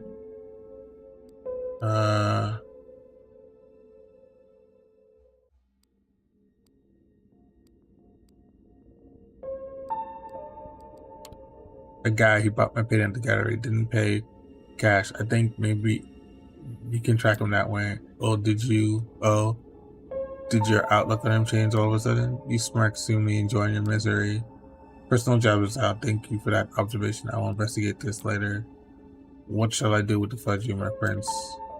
What is your recommendation, my sheriff? The traditions are clear. I shall only sire another with the permission of thine elder, if thou creations another without thine elder's leave, both thou and thy progeny shall be slain. Ready to fulfill my duty. Stay a handful longer. Kadir, I wish to consult my counsel on this. Make sure everyone is in agreement. Of course. You see strangely relieved. The prince leaves the main showroom with a handful of people who follow crowd. We're about to ask Kadir what his other talk of traditions and council was. With the wet-headed woman approaches the two of you. Sophie, Sheriff, I was wondering if I could have a word with the fledgling. Before, she lowers her voice in response. Come now, Kadir. We all know what the verdict is going to be. Let me speak to him. You might not have to stay in your hand tonight after all. Her words grab his attention. His face is hard to read. It's like several emotions are struggling for domination: anger, sadness, hope, gratitude, resolve.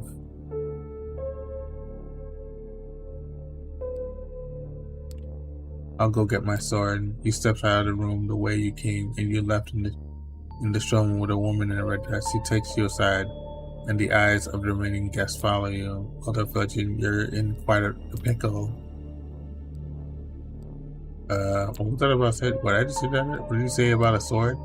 Your hearing is faulty. We only had a short while before the prince hears the council, and Kadir returns here with his blade. So listen, please. Last night you became a vampire. Wait, what?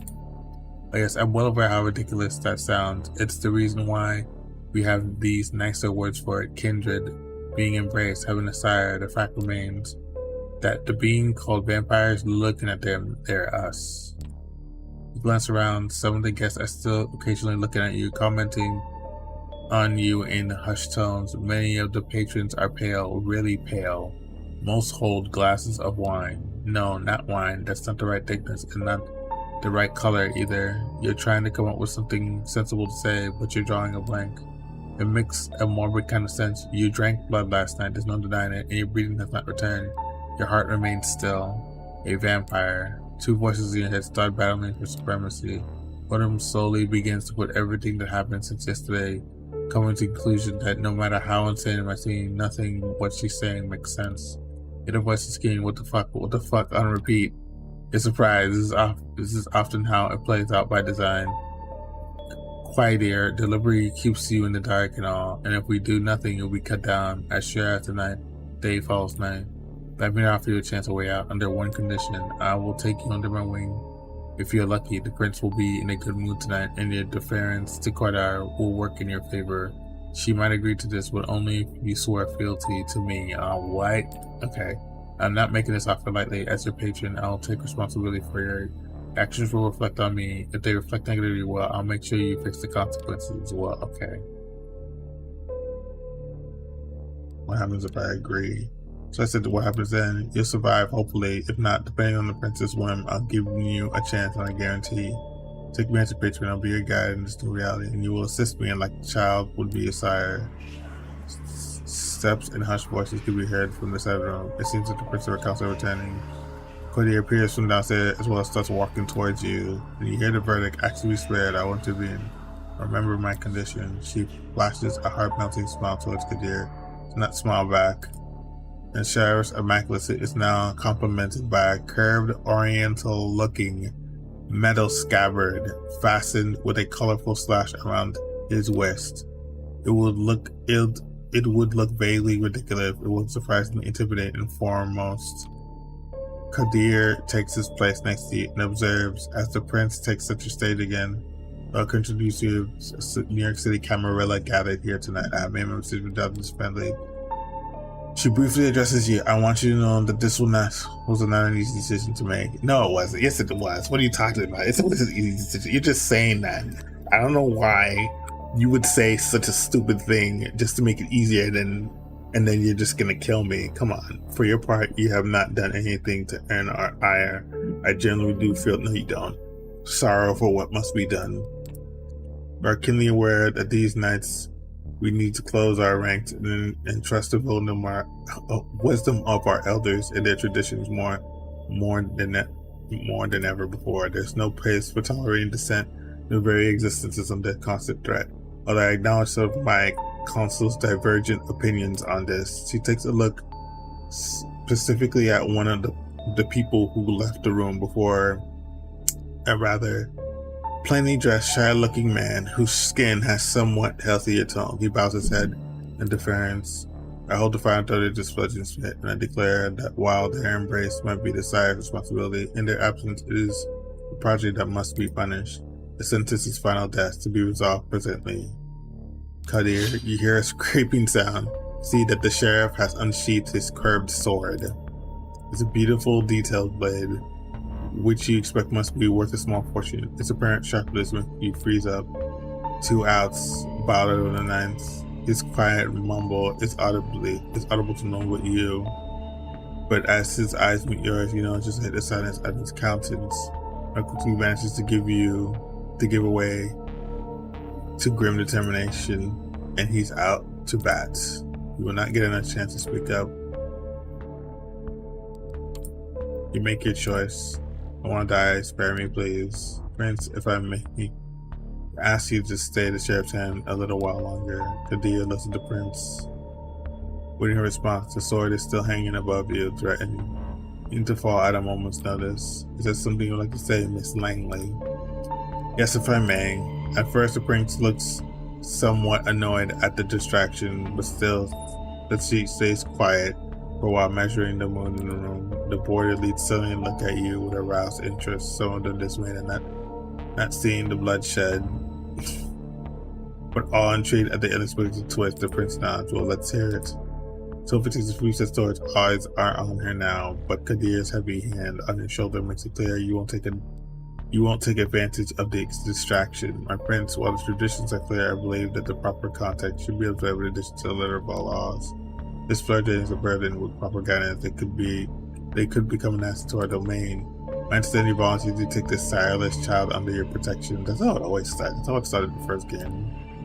Yes, it happened. I happen to think they might hold the potential that would be unfortunate waste. I do expect their full cooperation, of course. Whispers could be heard again, and an incredulous voice or two, a hush, just behead the fucker. Some suppressed exclamation of surprise. Silence. I ask all of you to make a note of this moment. I might be persuaded to bend one tradition in this child's favor, but another will have to be enforced even more firmly in its stead. To thy progeny shall be released, thou shalt command them in all things. Their sins are thine to endure. Are you certain that's a responsibility you wish to shoulder, Miss Langley?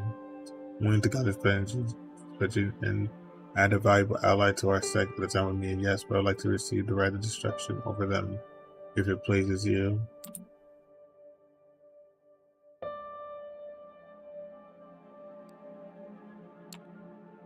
The police to the hand. If it's surreal to listen to strangers discussing your death, or second death apparently, right, and keeping sound, he said his best to let Sophie handle his lamb and not interject. I don't know how to handle this eye-to-white shut crowd. Yeah, the prince looks at you, to weighing your work. She takes another good measure of the room before she speaks again. She grant what you ask, letting me know Sophia Langley of the Clan of the Rose. Become this plan's Pledge's patron, they shall be considered like sire and child. Miss Langley will take full responsibility for that, and I grant her the right of destruction if she sees fit to use it.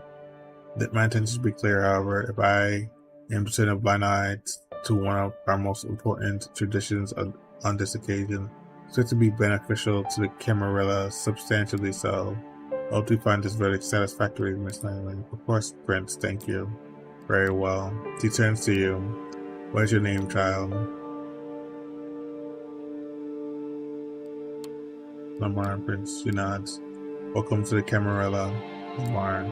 Now, this evening proved that to be even more eventful than anticipated, but the fledgling's fate decided, I believe our meeting here can conclude. Thank you for being such short notice. Give my regards to those who couldn't make it. Cut here a moment of your time before I let you return to your duties. Of course, Prince.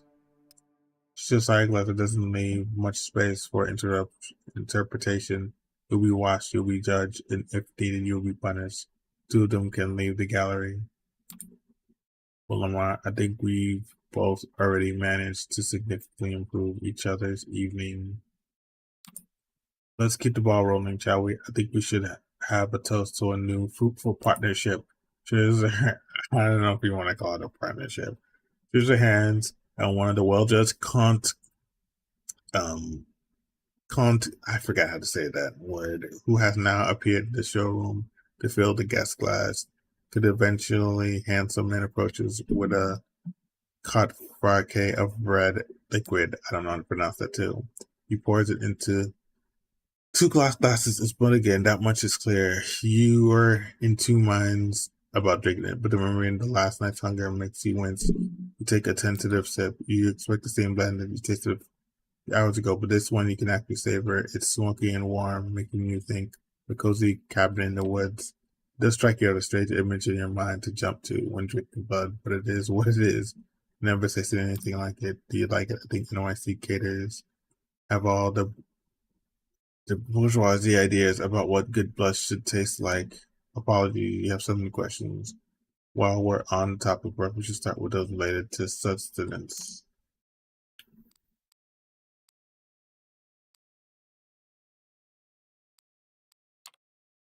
You seem to be a blood gourmet. Does the taste matter at all, or is it just sustenance? Yes, I have grown somewhat choosy over the years. It's mostly a result of growing accustomed to convenience. Where substance is more important, but finding a new exciting taste is one of the finer experiences I can pursue. That said, I also drank a blood of gangrene-ridden soldiers in field hospitals after the Battle of Gettysburg, when I had no other choice. Not my fondest, but also the only reason I'm here. So you need to know right now is no matter what matter of blood you drink, you'll always be tempted to have more. You can learn to control it. Mind. Best start by taking a single sip from a vessel. Be prudent. Hot, fresh blood will be more sating than most anything that can be served in a fine, fancy glass, but it makes you more voracious.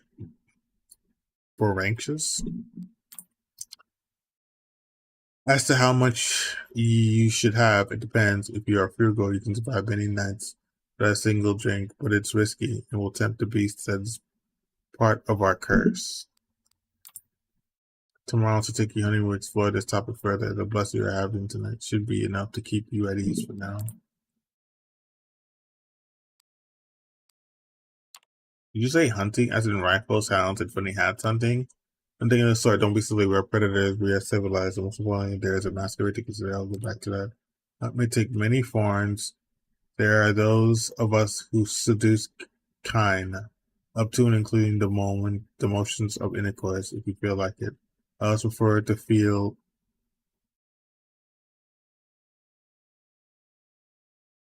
others prefer to feed under the guise of a mugging or assault.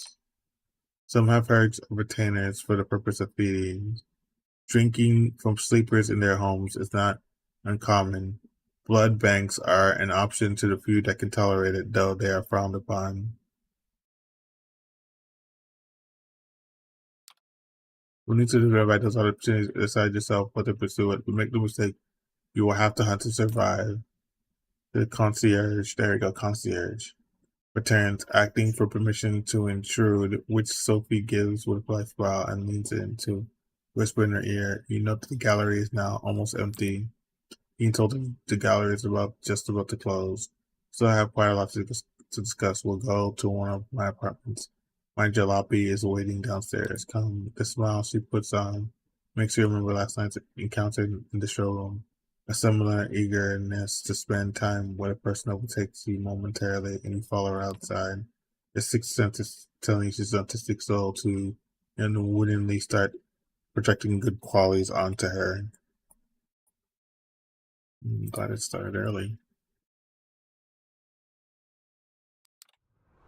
Sophie leans you to a luxurious silver Rolls Royce and invites you to sit in the back. The chauffeur, a broad-shouldered, clean-shaven, middle-aged guy, starts driving. where did we leave off? I believe I started telling you. I just started telling you a bit more about our customs. You heard the prince refer to our traditions. The chief among them is the masquerade. As you might have gathered from us assembling on a niche gallery after closing time, our comings and goings and doings tend to be somewhat secretive. We do not advertise our existence. We allow myths and modern fiction to morph and muddle the facts. So, to a vast majority of kind, we remain bedtime stories and pop culture icons. Say, is that one television show about a vampire angel still popular? Oh, they're talking about Angel. Oh my god.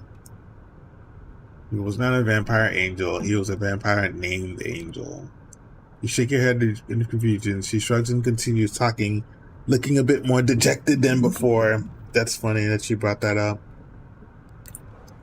Our clandestine ways will help us remain safe. Allow us to explain away the occasional trip up to the rational minds of 21st century humanity to too much of our interactions with mortals.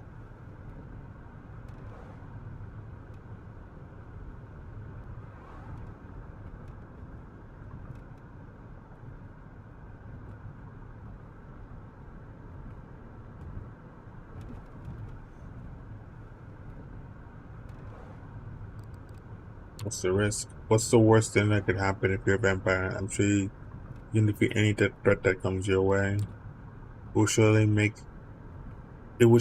things easier if we could. Unfortunately for us, there are plenty of things that harm us. Chief among them are sunlight and fire. Both will burn you to ash. That's why we rest during the day. You felt it, I'm sure. That moment of being dead, then being dormant. But we have no choice. We are night dwellers, or day sleepers. Some more folk-related threats are just legends, or occasionally a mild nuisance. Garlic, running water, even religions don't repel us unless the will is uniquely pure and godly.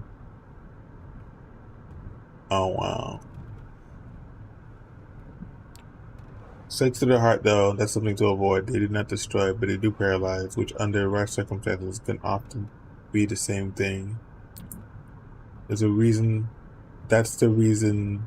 to have somebody like my trusted driver, Gregory, make sure you're safe when you drift away. We have many enemies, and they often know their advantage lies with daylight.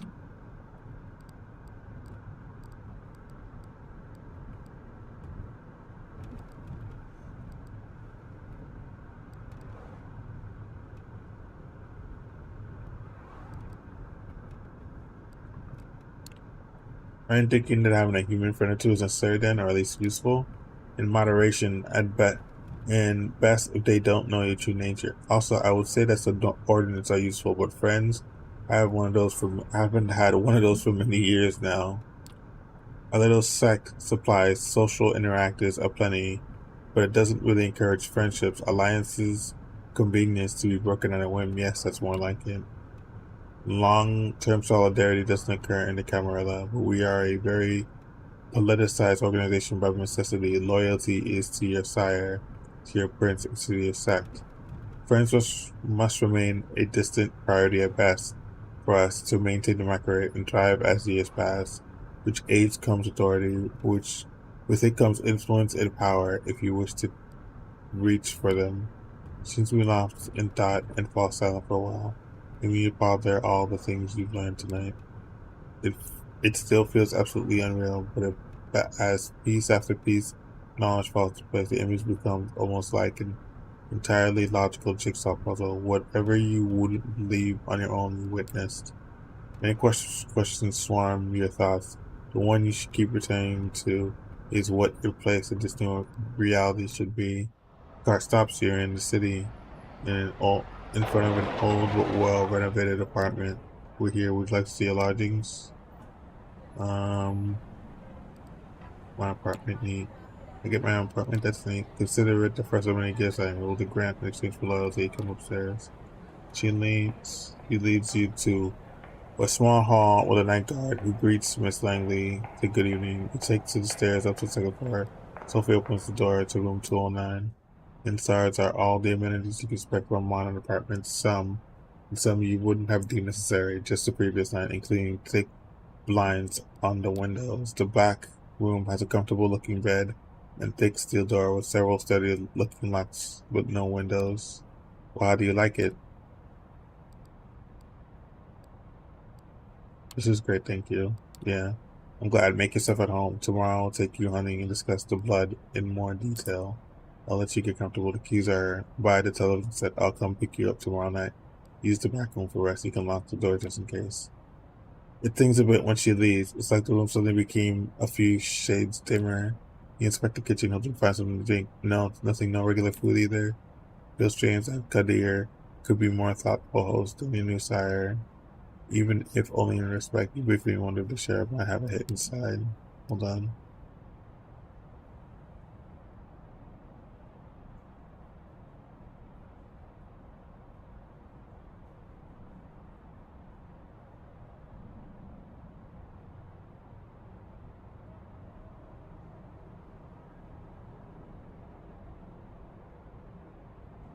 Okay. Well, nothing left to do. You lie on the couch with a TV playing in the background for company. Columbo reruns. Kojak reruns. President of the United States got himself in civil trouble again. Oh my god. Some things never change. President of the United States got himself out of trouble again. Oh wait, some things have changed. Pundits start yelling over each other about things that seem a little less significant just 2 days ago. And yeah, some things don't change. You start drifting off, reflecting about another night of confusing conversation and worldview shattering revelations. How many more before you finally understand what happened to you and what you're supposed to do now? You're coming back to the life you left behind, the people you should contact, and the things you want to pick up from your apartment. You wonder when you have the chance for either, as you start to feel the same tiredness that made you drift into a cold sleep last night. In the back room, the bed is comfy, the lack of windows less so. You leave the light bulb on, looking at it, you realize it's the closest thing you ever come to staring at the sun on a breezy summer day, or if melancholy overwhelms you. A few minutes later, your consciousness fades, and you take the plunge of darkness again, sinking, sinking, sinking, sinking.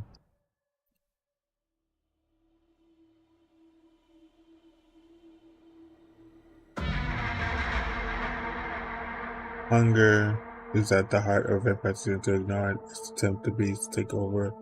Decided to be to overindulge in feeding me, threaten the masquerade while staying in what humanity have left. In contours of New York, you have your high hunger is indicated by a progressively thick blood frame around the scene, like the one you see now.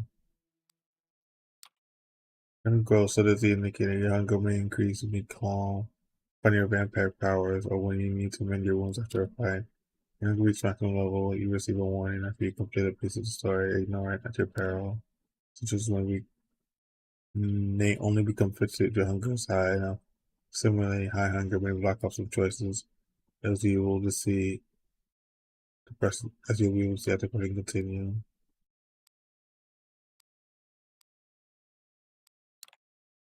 Use your hunger you need to feed. Whenever you see a feed you can take the risk and to hunt and sate your hunger. You need to keep your hunger at bay if you're out to uphold the masquerade and survive the nights that await you.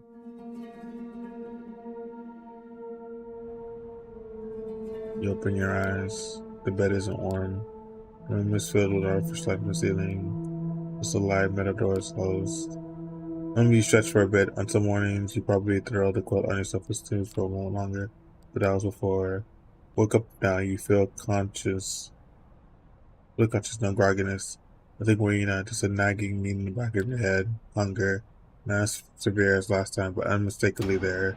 Get up and open the door to the main room. A digital clock on the TV shows the time, 9:04 p.m. You walk over to the blinds and retract them cautiously. The only light coming in is the NYC artificial nighttime luminescence. So that's what your waking hours are going to look like now. You missed the sunlight already. Seriously, consider just walking out the apartment, figuring this all out by yourself, but then you come back to the memory of Coteries exotic being raised in the gallery. Maybe sticking around isn't that bad of an idea after all. Keep jumping channels from around half an hour and then switching streaming services. Almost after the universe has a sense of irony, you cast True Blood and then in the flood of recommendations. Oh god. The doorbell rings. It's Sophie. Good evening, Lamar. Sweet wall. It's not exactly sleep, right? Close isn't. Some say it's more like being dead, but we wouldn't know, would we? There's no use fucking on it anyways, except that this is who you are now. You made the right choices that teach you many things about yourself. Your blood, desires, and files will begin tonight. You're hungry, yes? I'm sure you are.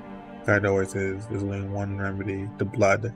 The drinks we had yesterday at the Elysium are not the usual way you stake your thirst. So tonight I will assist you in the first foray into hunting. You need to learn to sense the kind of blood you desire, to understand how you can use the kinds of vulnerabilities to your advantage.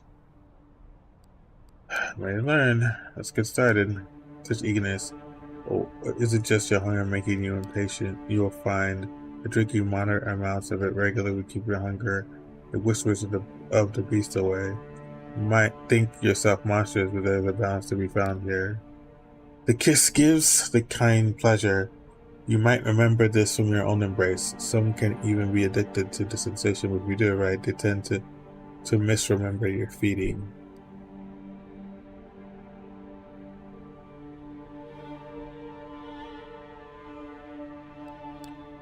All vampires do not exist. They are myths, fairy tales, pop culture mainstays, correct? She gives you a sly knowing smile. That's why the masquerade is so important. Even more crucial when you feed.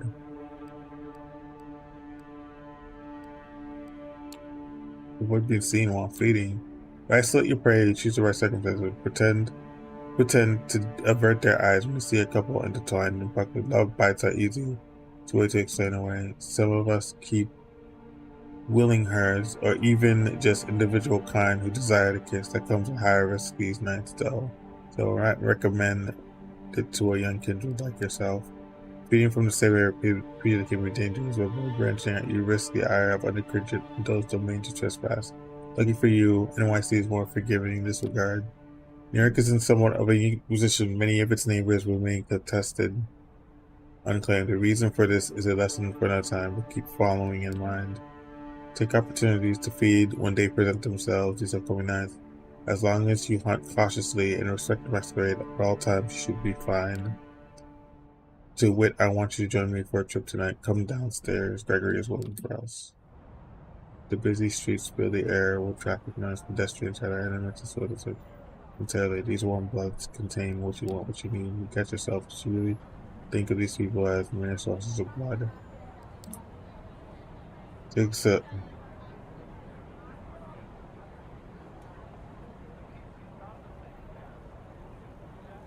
It takes a nudge from Sophie to break your train of thought. Her driver opens the door for her and then tips his hats to you, gesturing to the back of the car. Give me a second.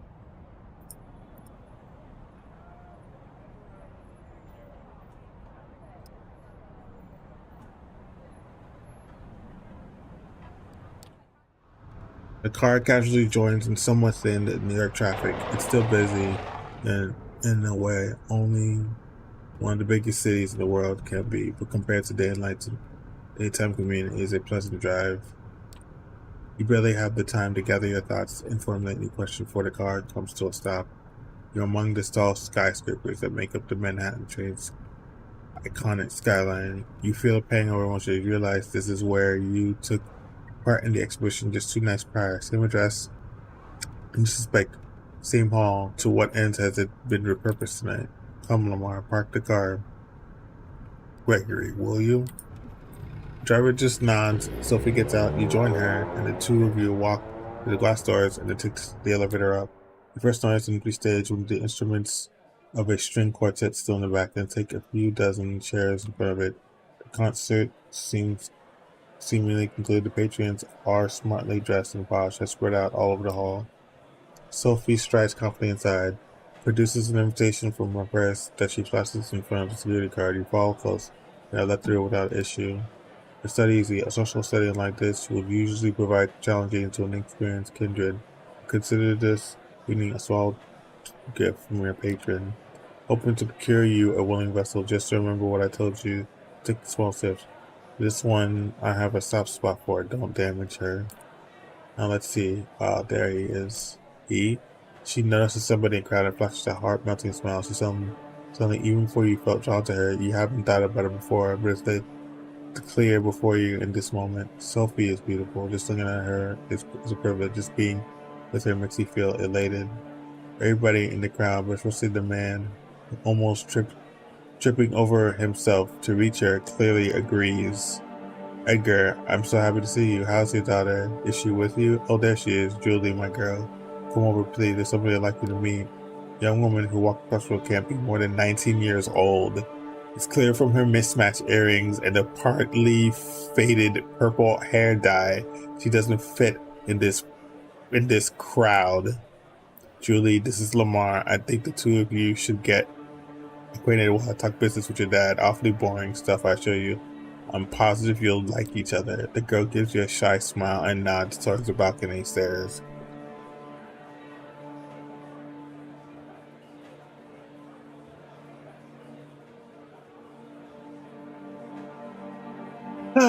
Okay, you follow someone unsure what is it exactly Sophie expects you to do. You reach a secluded place for which the entire lobby is visible. All eyes on Sophie. They listen intently, then laugh when she does. Julie saves you the trouble of figuring out the next step. If you're with Sophie, then I guess you're, that, puts her wrist to her lips and gives you herself a theatrical nip, then looks at you embarrassed but also hopeful. Yes, I do. She takes off her jacket, unbuckles her sleeve, then rolls up. You see a tattoo of a cat in an astronaut suit, one feline winking at you. There, just enjoying. A perfectly awkward smile and a blush.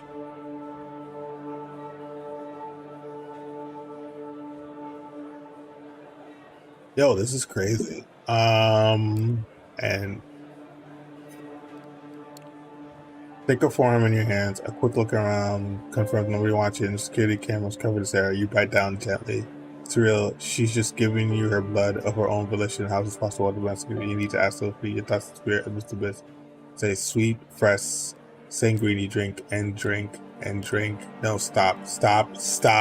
You tear away from the girl harder than you want to. Still, the bite leaves just tiny punctures. Almost as if by instinct, you lick them clean. The two holes become concealed just like that.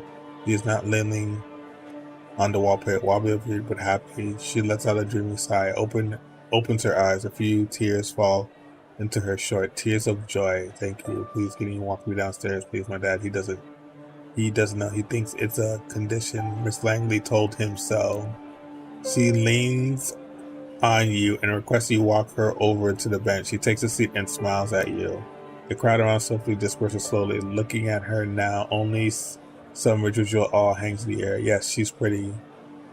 Maybe even beautiful, sure, but not your type. What came over you before? You walk over to her.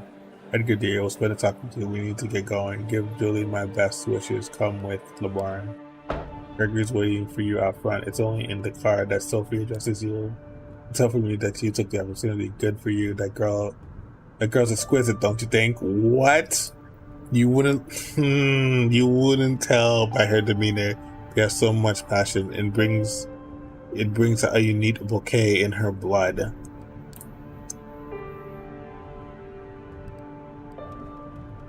Like I took advantage of, he knows who we are.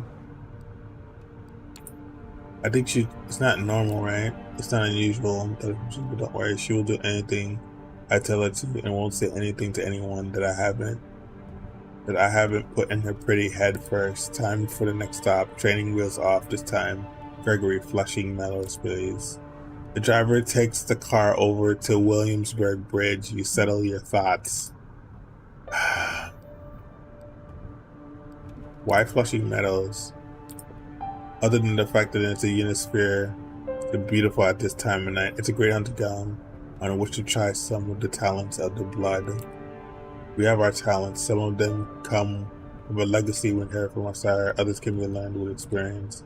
I could sway people or make them fear me. I see more of a world in great detail and some kindred. I can will my body to move in unparalleled precision and grace, and more. All these skills make me who I am. They also help me hunt.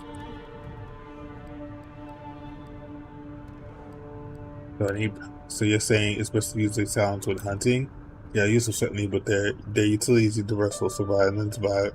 Survival. Sorry, they're useful certainly, but their utility is universal. Survival, violence, intrigue, entertainment, and pleasure to some nights. Always keep the masquerade in mind, however. It's all fine if you can disappear in plain sight or command animals with your mind, but save those overt talents for the right place and time.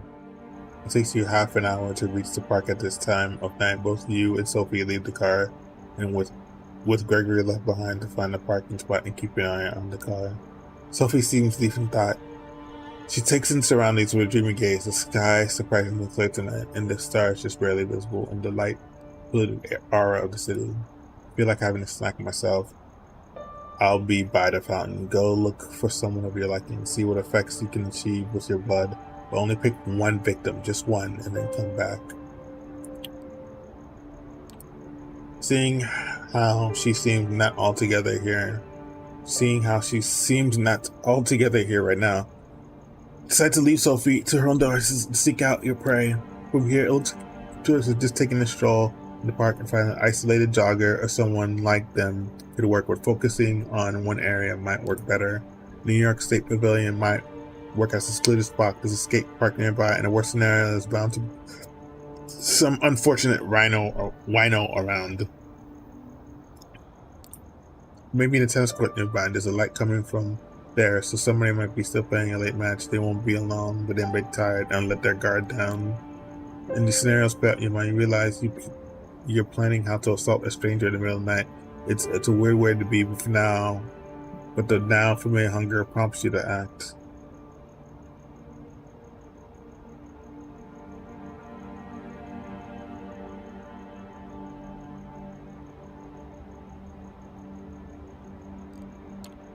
Start walking. The park's many avenues must hold a good spot or two for a predator like yourself. You pass 2 soccer fields, circle around where the fountain of the planets once awed visitors with spectacle before coming across an opportunity. A woman, a multiple right in her arm, is making her way through the park in a hurry. She doesn't seem to have noticed you yet.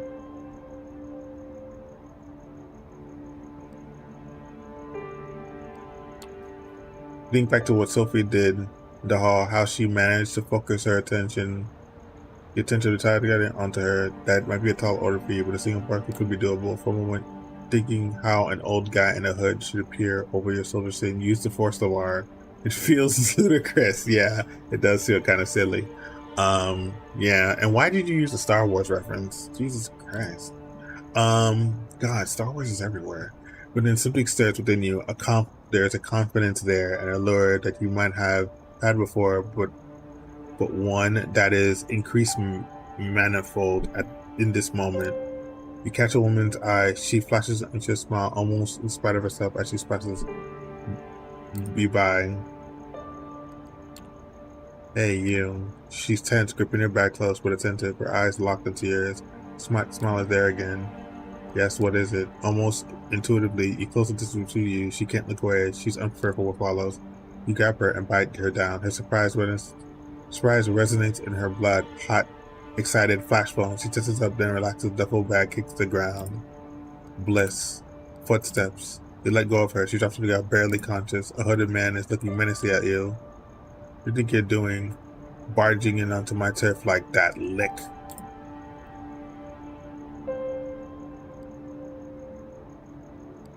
Like, what kind of slur is that? What'd you call me? A lick? What's the rest of me? Don't be cute with me. I know what you are.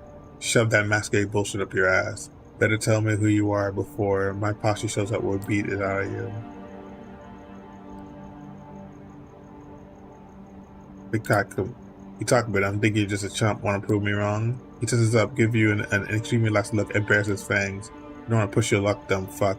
My crew is an earshot. One shot away, you're done. Done. You get it? What I'm saying? So if you want to dance, let's dance. Once I'm through, I'm gonna hand you over to Callan, and you're gonna be sorry I didn't finish you off instead.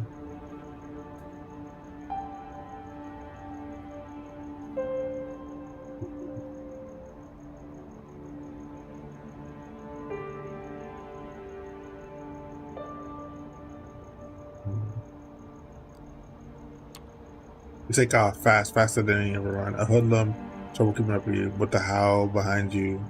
Howls behind you like an animal gives chase anywhere. As you reach, you slow, noticing two people in the sculpture, a man will tangle in a passionate embrace. No, not exactly a selfie feeling.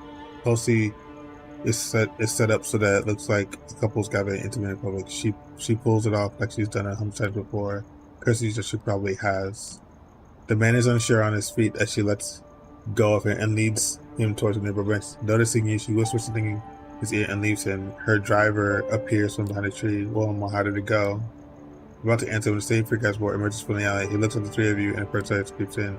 Don't you can run away from me like you think you'd be safe from your I have friends. She rips it. We're supposed to shout, but two things happen almost at the same time. First, that feeling of warmth review and emanating from Sophie flares up again. And Tracy viewing the hooded thug. His shout comes off as weak, confused speak. Second, Gregory produces a wooden stake from the holster under his jacket and slams it into Doug's chest. Just like that, in a few seconds, the posturing vampire is down on the ground, paralyzed. I see you made a friend in Lamar. Curious choice of company, I would say. Who is he? You mentioned he's thinking about presenting me to someone named Kalan. Ever heard of him? She looks shocked for a second, then recovers her regular countenance.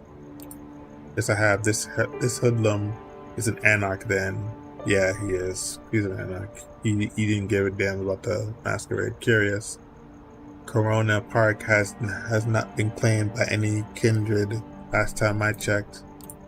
Let's go to the car. We'll put him in the truck and present him to Kadir tomorrow. I'm sure he'll be delighted to make this unbound acquaintance. Gregory carries the snake vampire and dumps it in the car trunk like a mannequin. It's a strange sight, so you're quite happy you're not in that poor fucker's shoes right now. It's almost surprising that you can get away with just casually throwing a stiff in your car and driving away. But then you remember that Sophie had been doing this far longer than you have. Still, the nagging thought that anything you did tonight could have been recorded on a CCTV or picked up by a rando with a half-decent smartphone and streamed online fills you with dread, yeah. Especially in today's time. Hunting and using your abilities is a dangerous business. It's clear that this whole being a vampire thing has about as many caveats as it has perks. You're taken out of your headspace by Sophie's voice. I'll pick you up tomorrow night, same as tonight, and have some business to attend to at Elysium and expect you to accompany me. Plus, our friend in the back needs to be properly introduced to Kadir and the prince. I'm sure you have some interesting things to say to the court. Her voice is cool, and nothing like an enchanting personality she showed at the gallery earlier tonight. Sophie is clearly a woman of many faces.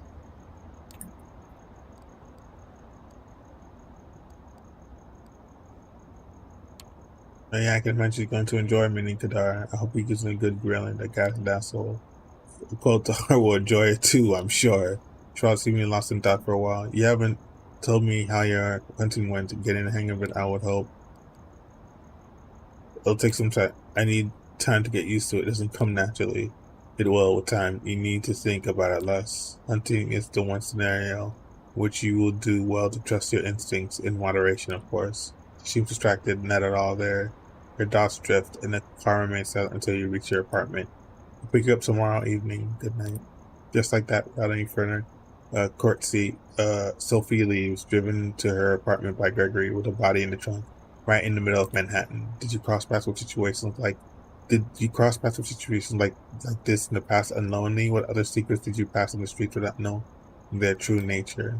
Your haven is just as you left it hours ago. Although the sun won't come up for some time, you feel tired. You learned something about yourself today, and it will take time to process. You're not in the mood for television, and the few books on the shelves in the apartment are either in languages you don't speak or sound like a boring read. Nothing left to do but rest. You settle in the back room, lock the door, a moment hesitation, but then a decision. This time you turn the light off. Think back to Julie. How many people in the city know about vampire society? How many are willing to accomplish this in sustaining it? A thug you met apart. If he's not Camarilla, then what is he? Are these independent vampires? How does that work? More questions you begin to wonder. There's only going to be a night where you can start crossing them off the list instead of adding to it. You close your eyes. You sink into the now familiar void of nothingness. Gives you the open arms like an old friend.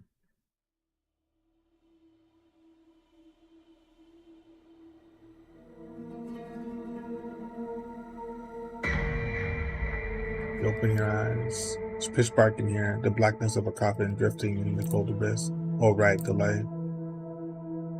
You grasp a flip at the familiar cramped room. With steel door, no windows, comes into view. You emerge from the bedroom, fully awake, just like yesterday. This time, however, Sophie is waiting.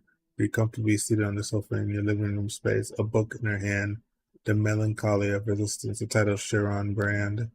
Good evening, Lamar. How did you get inside?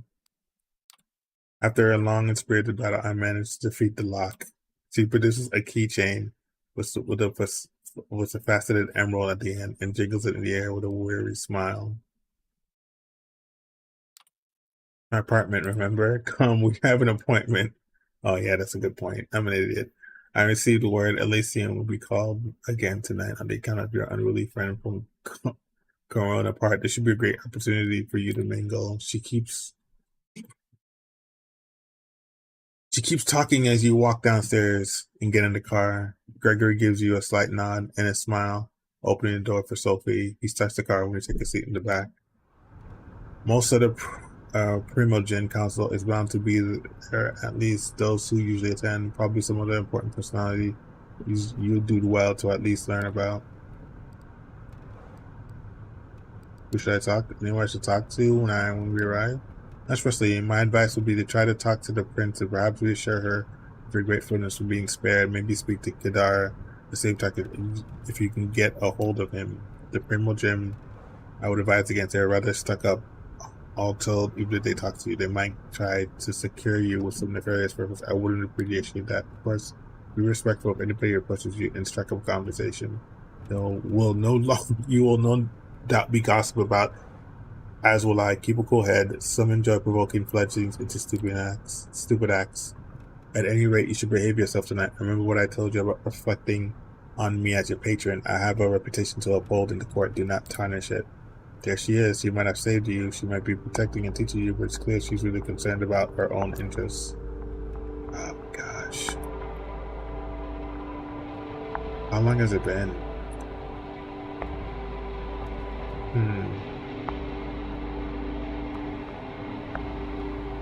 I do want to finish this game, but yeah, I do want to finish this game, but it's a bit slow, and I think I'm gonna take it easy for tonight. Like what you see, please follow, subscribe on YouTube and Twitch. Have a good night. Bye.